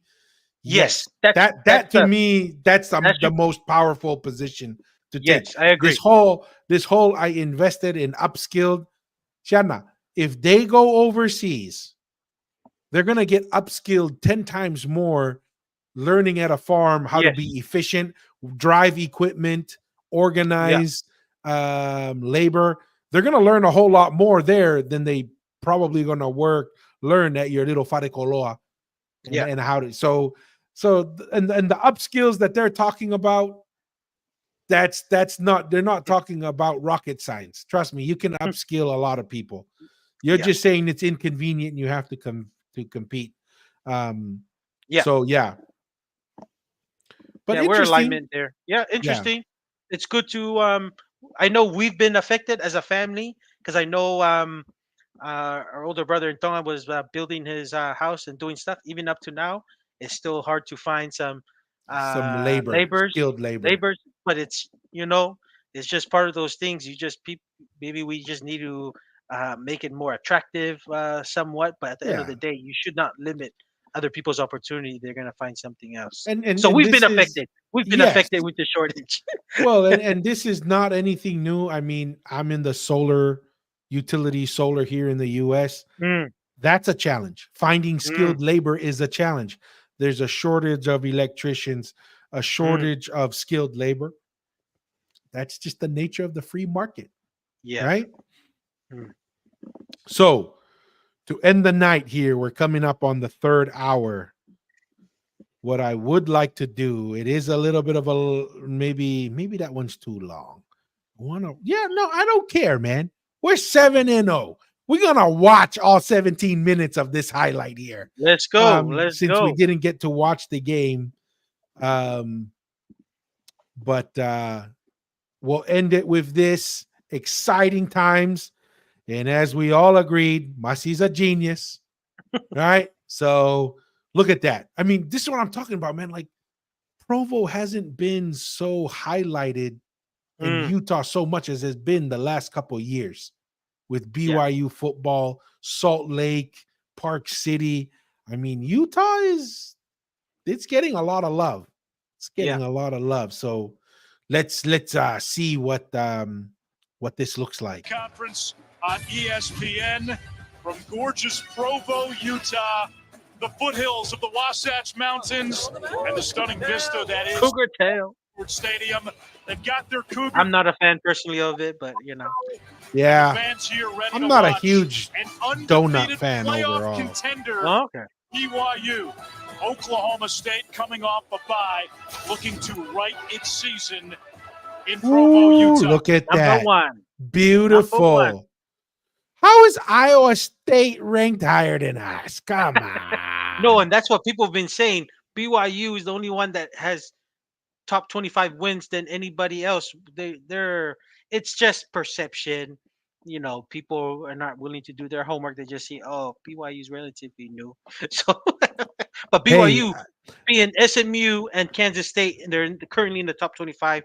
I think the only other school to do that is Oregon, beating Boise and Ohio State. No other school. So BYU should be number 2 in the world, in the nation. Yeah. Hey, ESPN and experts, I have a genius. I know a genius that can help you guys with your rankings. Let me work from home, ESPN. Let me work out of Manurewa, New Zealand. Na itay hoa mamabahe may nusila. Hey, you're gonna go on the Tory visa. Yeah. Tinkley Ropati both returned last week. Brett left to the air on first down, wants it all into coverage, and it's hauled in. Whoa, nice. This is the thing that is the biggest change, Masi, from the last 15 years. Big plays downfield. The last time we kind of had it was with Wilson. Yeah. Right? Yeah. But this is something that we used when we were like dominant in the 80s, early 90s. These kind of plays were gives you a chance. BYU was known for this. Yeah. You know, and it seems like this team, they got the deep threat as always on the board. Yeah. Yeah. It helps when you have a quarterback that can throw it that deep too. Yep. 100%. Lassiter, a boom on the opening play on BYU. They're going to run the football. Well, they show you that right away. You peek into the backfield too long. Yeah. And Nice. Perfect throw between two DBs. Running back. Retzlaff, who is the team's leading rusher. Maria. First down with his feet, a gain of 14 yards. O.J. Martin back in at running back.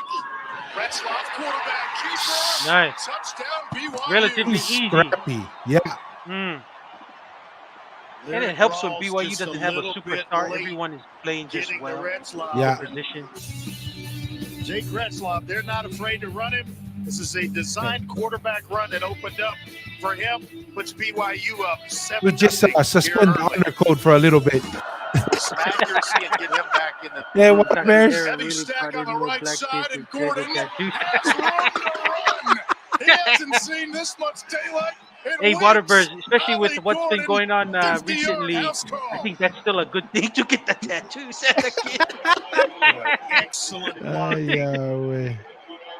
Gordon, and he does turn down the volume a little bit. What's the shift here? Everybody moving. It's causing BYU to have chaos. To move. Look at that. Look at that. All those people on the line. Snap is perfect. It's on time. There are more bodies. Missed tackles. Dang it. Yeah. And I think that running back is probably going to go NFL after this season for Oklahoma State. Hey, isn't our cousin at Oklahoma State from No, Tavi's? no.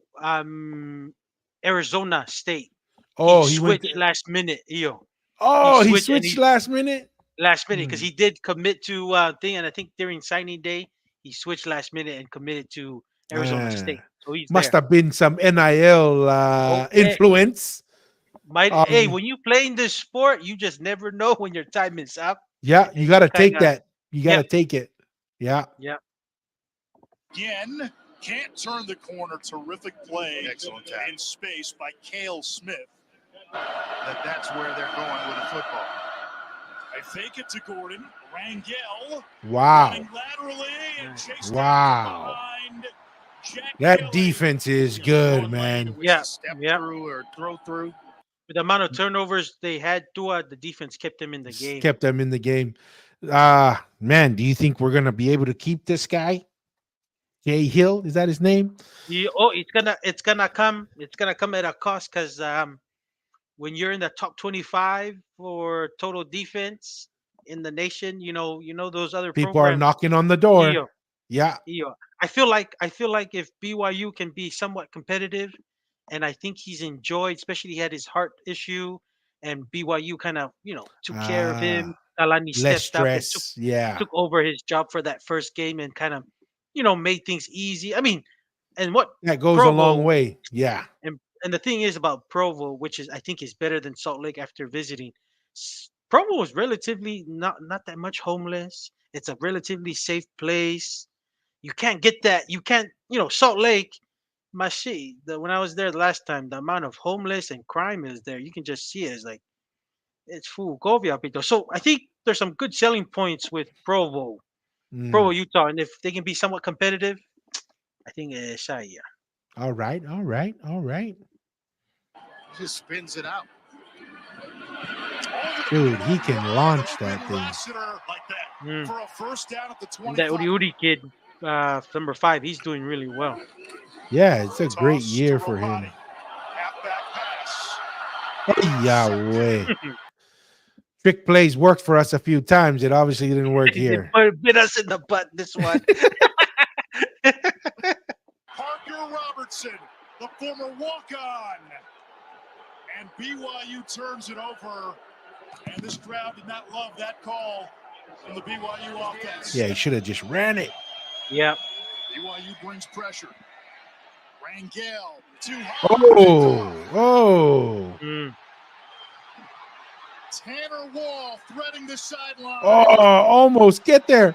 And did he get in? No, down at the 1-yard line. Wow, they bailed them out. Yeah. The defense is real, man. It's legit. I don't have to see any more games. They're legit after week 6. I was like, yo, these defense. Take a look to see if he indeed got in. Now I think he's down where the ball, his knee was touching. Tyler Batty tried to escort him across the goal line, tried to throw him in.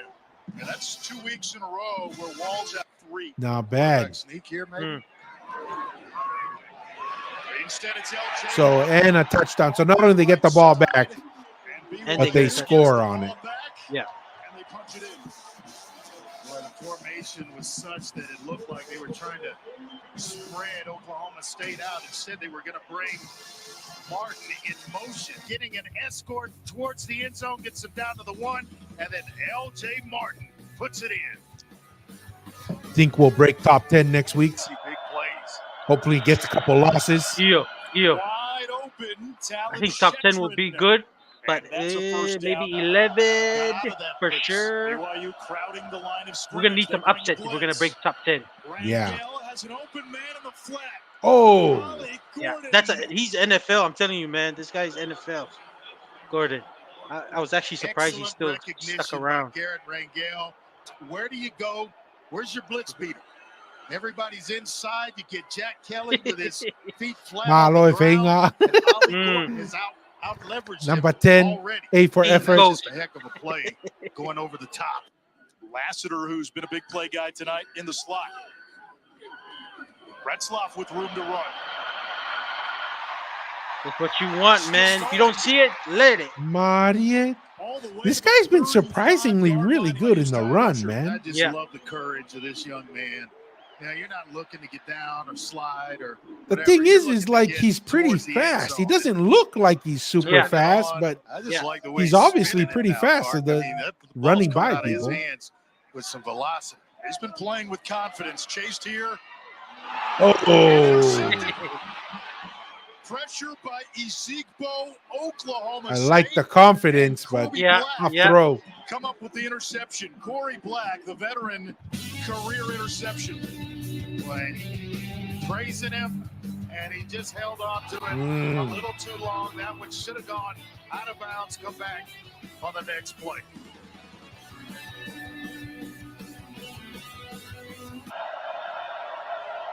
First things first, though. On third down, Rangel, another quarterback keeper.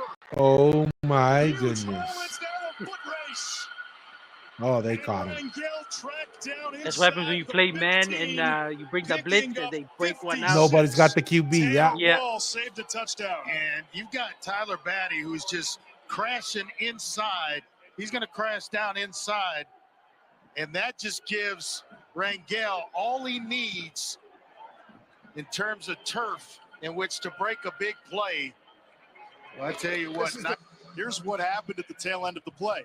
Right at the end of it, he goes down on that left shoulder, and that's the one he's holding on to right in the clavicle area. The quarterback got hurt? I know that because I've injured that one before, and it is very, very uncomfortable. So Rangel was starting tonight. Probably got a in place stinger. of Bowman, the seventh-year senior who had been benched. Now Bowman is back in. He's had his struggles, and he's not nearly as mobile as Rangel, but the more experienced passer. And he'll hand it off. The hurdle by Ali She's Gordon. jumping over everybody. Yeah. So he sounds like he's pretty legit, like you're saying, Musty. Yeah, he won the top running back award last year. So that's why I was kind of surprised that he still stuck around. Didn't go to the draft. But you know, when you get good NIL deal, you can stick around in college for a little Oklahoma bit. State with 162. Tack on another couple. Retzlaff 6 of 14. Pressure coming. What? Chucks it down. What was that? Like I knew right off the bat that was a bad idea. But that's his mentality. He's a gun. You can tell he's a Gunslinger. gunslinger material. He's gonna like some of his passes, and you're gonna hate him. When you got a defense, you can take those chances, I guess. Yeah. Love it. Pocket passer. He doesn't run at negative rushing yards. And he's had a couple of nice runs on this drive. Yeah, Just giving you I enough think to think about. I mean, a couple someone of nice should line blocks. him up. He doesn't on seem the that fast. outside We as should be able well. to smash him. Every play on this drive has been a run. High snap. Ali Gordon. Stiff arm. Mania. They got his jersey. If there's no receiver in the area, 48-yard kick. It's up and no good from Logan Ward. Dude, that stadium sounds so loud. Yeah. And not playing sound fundamental football. This is what they want to I do. think this guy's from El Paso, Texas. Yep. Give it to Texas LJ boy. Martin. Takes a year, 2 years maybe of starting, being in the starting lineup. Nice. And he's a He's a sophomore. Yeah. sophomore. He's definitely our best running back in the room. And there's some pretty good other running backs too. Yeah, So that that's Moore. I think Waterbury kind of mentioned that Moore, Shunde Moore, running back. It's pretty good. Along with Hinckley Rapati. He kind of ran over Kansas State. Nice trio of runners for this BYU offense, and it's Martin who finishes things off in the end zone. man, we're able to run, we're able to throw. Defense is pretty good. All three amounting to losses. Alan Bowman slings it over the middle. Oh, wow. And intercepted by Tommy Prassis. Future, he was here, came to campus in January, went through spring ball, and gave himself a chance to see some time as a true freshman. He's got his first interception of his career. And if you're wondering, are there any more options? Wow. 4-down territory here. Quarterback run. Maria. Got away from the first man. Was that a third down?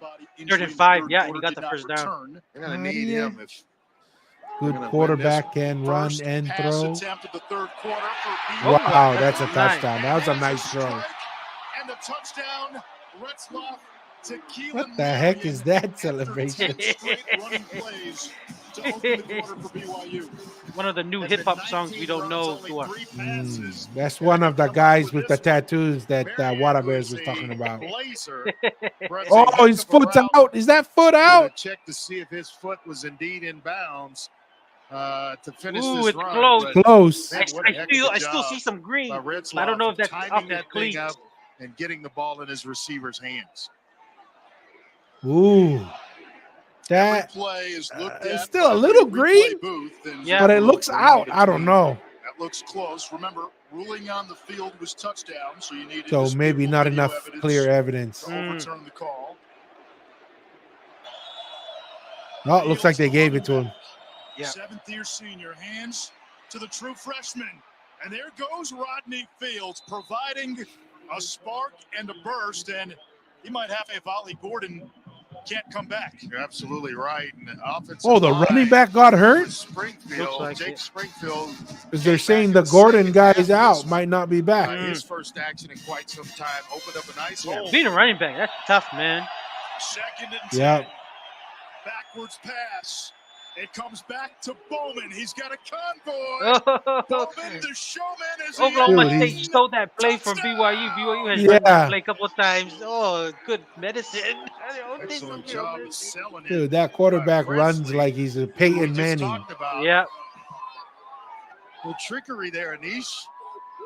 Excellent job of getting the pursuit going one way, and you got about 4, 5 offensive linemen out in front of Bowman.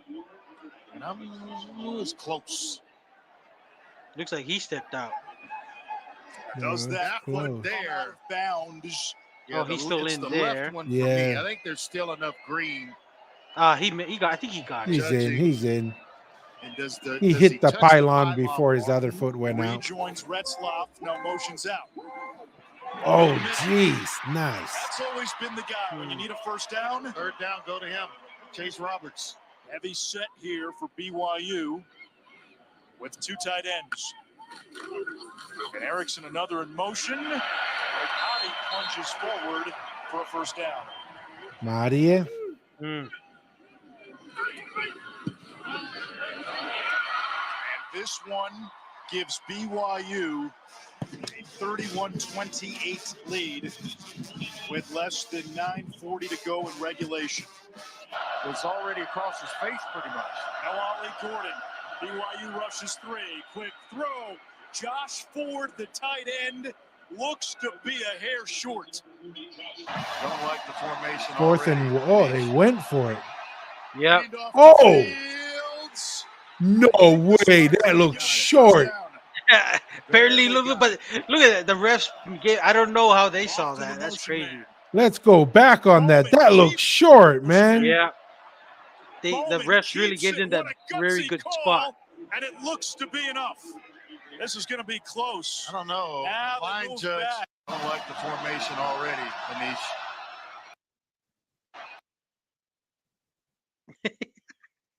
That's close, man. I don't think he made it, dude. No, I wouldn't give it to him, but he got a very favorable spot. At best, he's right here. At best. Yeah. And his back was facing this way. So how did that ref? No, and the ref on the bottom screen here, he kept pointing at that lady, because I think it's a lady ref, saying, "Oh, that's the spot. That's the spot." Hand off to Fields. I think the spot's going to give him the first down. And gave him more than actually the first down. Yeah. Bowman keeps it. What a gutsy call, and it looks to be enough. This is going to be close. I don't know. Now line judge back, comes in and trumps everything. It's going to be just shy of the first down mark. The initial spot from the far side seemed to be first down. I thought for sure that's They got to take a look at this. How's that not a first down? Refs are seeing ghosts, man. They got to take a look at this spot. And Mike Gundy pleading his case. So fourth down. They Okay, you got that one for sure. Oh, looks like that Gordon kid is came a back. First down. It's Ollie Gordon. Is 7 for 9. Underneath, Presley with room to run.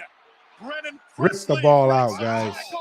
First down, Oklahoma State.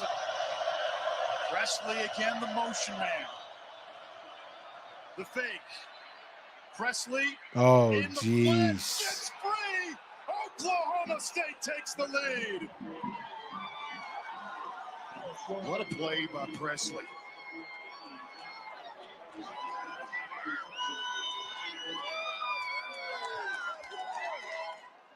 Broke the tackle of the true freshman, Brassis, out in the flat with Presley. And credit Bowman for It's getting just him straight the ball one-on-one. in time. One-on-one. No, he needed to be identify closer, where tight the that space. defender So was once he so caught that it, he just could tackle him there. It's throw hard a move. to tackle him one-on-one when he's having momentum. This is the ball game for BYU. Retzloff dancing. Slingshot. Marie. Fourth and 8. That was the winner. He will have the first. That's the guy who gets you your first downs.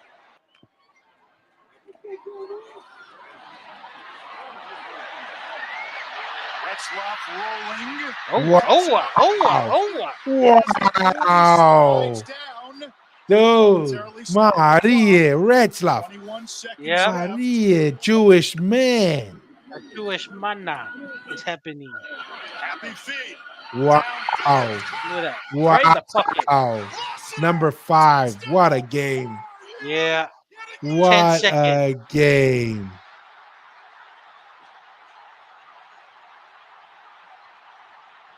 Dude, and this is great for ratings.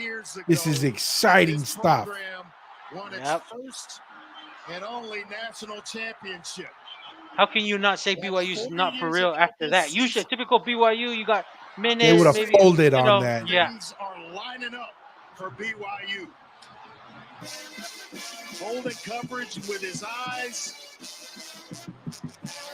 Lassiter Tackling a ghost, that guy. Yeah.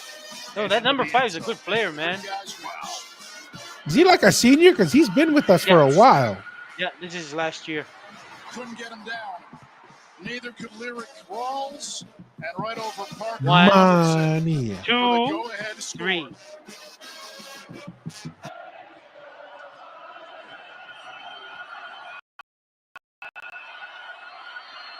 Here's the check down to Gordon. Oh, yeah. Pitches it back to Bowman. Not the miracle play. Flutters it back to Well, We you all might have know. to plan a trip to Dallas, Texas, the Big 12 championship game if this happens, man. Yeah, man.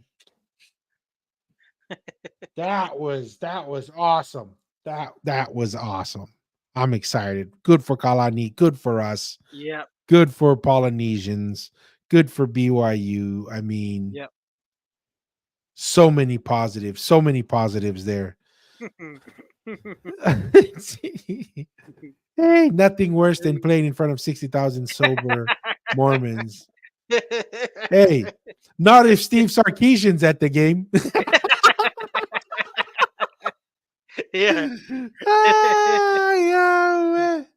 Well, Messi, any closing thoughts, man?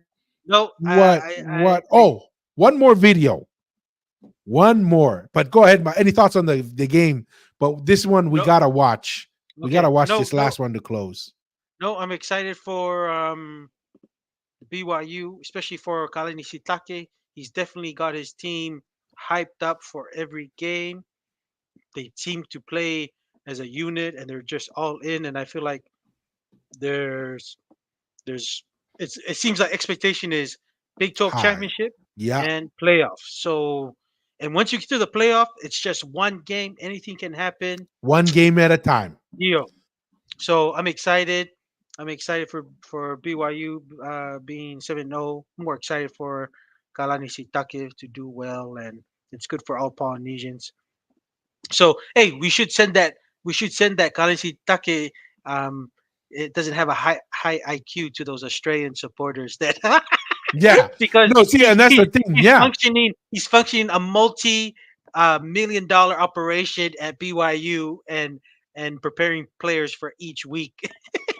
No, and that's the thing. Because as I responded, like, dude, there's so many Polynesians playing in the NRL, and the guy wrote back and said, "Yeah, see, but you're proving my point. So many of them, but none of them are playing in the halves." And I was like, "Siana, it's just because of exposure and time." And I gave him the example. Yeah. Look at Polynesians in football. When they first started, linemen, right? Yeah. That was it. And then look at it now. Look at how many Polynesian quarterbacks. Yeah. So I told him, and then even in the NRL, it started just forwards. They've slowly worked into the backs. The natural progression is you're going to start seeing, look at Jerome Luai and those guys, right? Like these are top tier halves. No, and I'm just thinking to just because Polynesians have been playing rugby a lot longer than American football. It's a big deal for Kalani to be a head coach of a a top-notch program. D1. D1 and to man in football operation, it is crazy. It makes like pads. You're managing all different kind of position coaches. It's the biggest money maker for the university. So that's why I'm like, dude, just the position that Polynesians have reached in the quarterback in the short amount of time, quarterback and also head coaching job, which is very difficult. It's pretty amazing. And remember, there hasn't been I don't think there's been. Has there ever been a NRL Tongan Polynesian descent head coach? No, Not that I'm aware of. and I feel like they've been playing. A lot more access to Polynesians in that sport, in my opinion, and the quantity. So hey, it's a big deal, man. There's IQ. It's just sometimes people disregard the. You have to be synchronized. You got to understand people's tendencies to do well.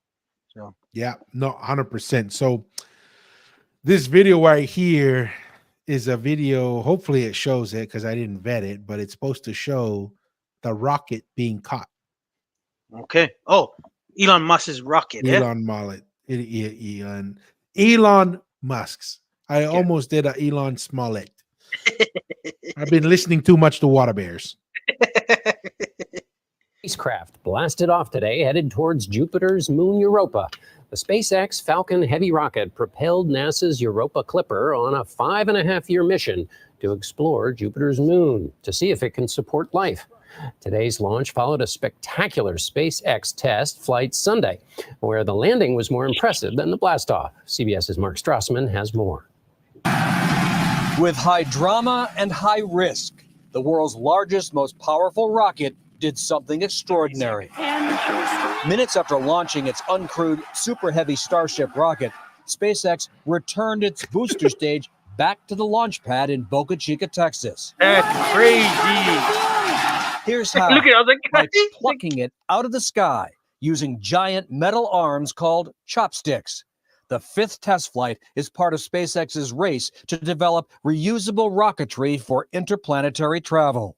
Reusability of spacecraft for future space exploration is extraordinarily important because reusability drives down the cost of space exploration. Derek Pitts is the chief astronomer at the Franklin Institute. What SpaceX plans to do in the future for this spacecraft capability, though, is to take astronauts out to Mars. This mission, one of those moments when science fiction became science fact. And this is underwhelming.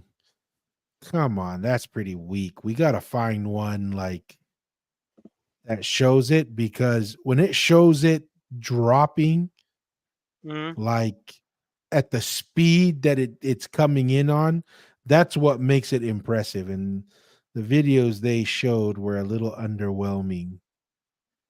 We got to watch like a real video. Let me see if I can find one that looks a little bit better. Yeah. See, this one shows it. It just shows the speed. Every month, this Airbnb the speed pays that me it's about coming in at. That's what's in crazy. semi-passive income.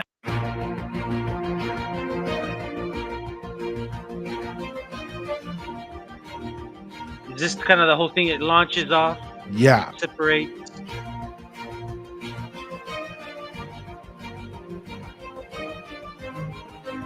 Dude, NASA should just give it all its operations to Elon Musk to run. Yeah, he's doing it. I think at a quarter of the cost right now that NASA can do a flight to space. So that's when it's starting to separate right there. Mm.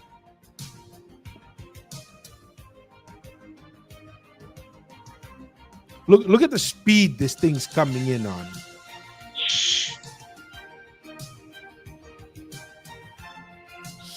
Even this video sucks. Someone just give me a good video of this thing. How did you watch the other video? It was just Or on the video? YouTube. Someone, I mean, NASA well, space- actually, it was Elon Musk shared it on SpaceX on X. Shit. Anyways, that was phenomenal. The one he showed, I mean, this thing is just like flying through the sky, right? Going at who knows how many miles per hour. And then as it's going at a high speed, all of a sudden the boosters turn on. Then it slowly slows down. It even moves sideways for a little bit and then drops. That is crazy. You know, so maybe we need to take more risks, like the other guy said. Take more risks.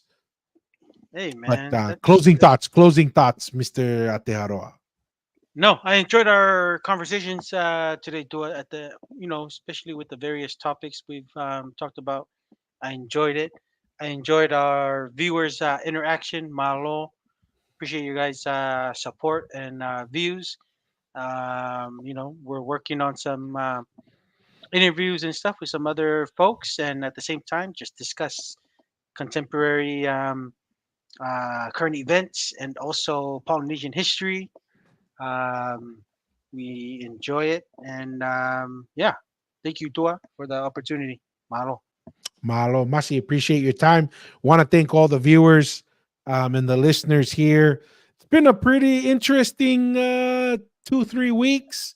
We have a couple milestones on YouTube. We're just under 17,000 views for the last 3.5 weeks. That's like almost a 50% increase. Then that's been pretty awesome. We broke over 300,000 views on TikTok, and far exceeded the expectations anyone could have. We are working on some more interviews. We're also behind on a couple other of the series. We also know a lot of people are still asking Devita Fale. He's been traveling. We've been trying to work it out with his schedule, but hopefully in the not too distant future, he has put together the next program he would like to walk through.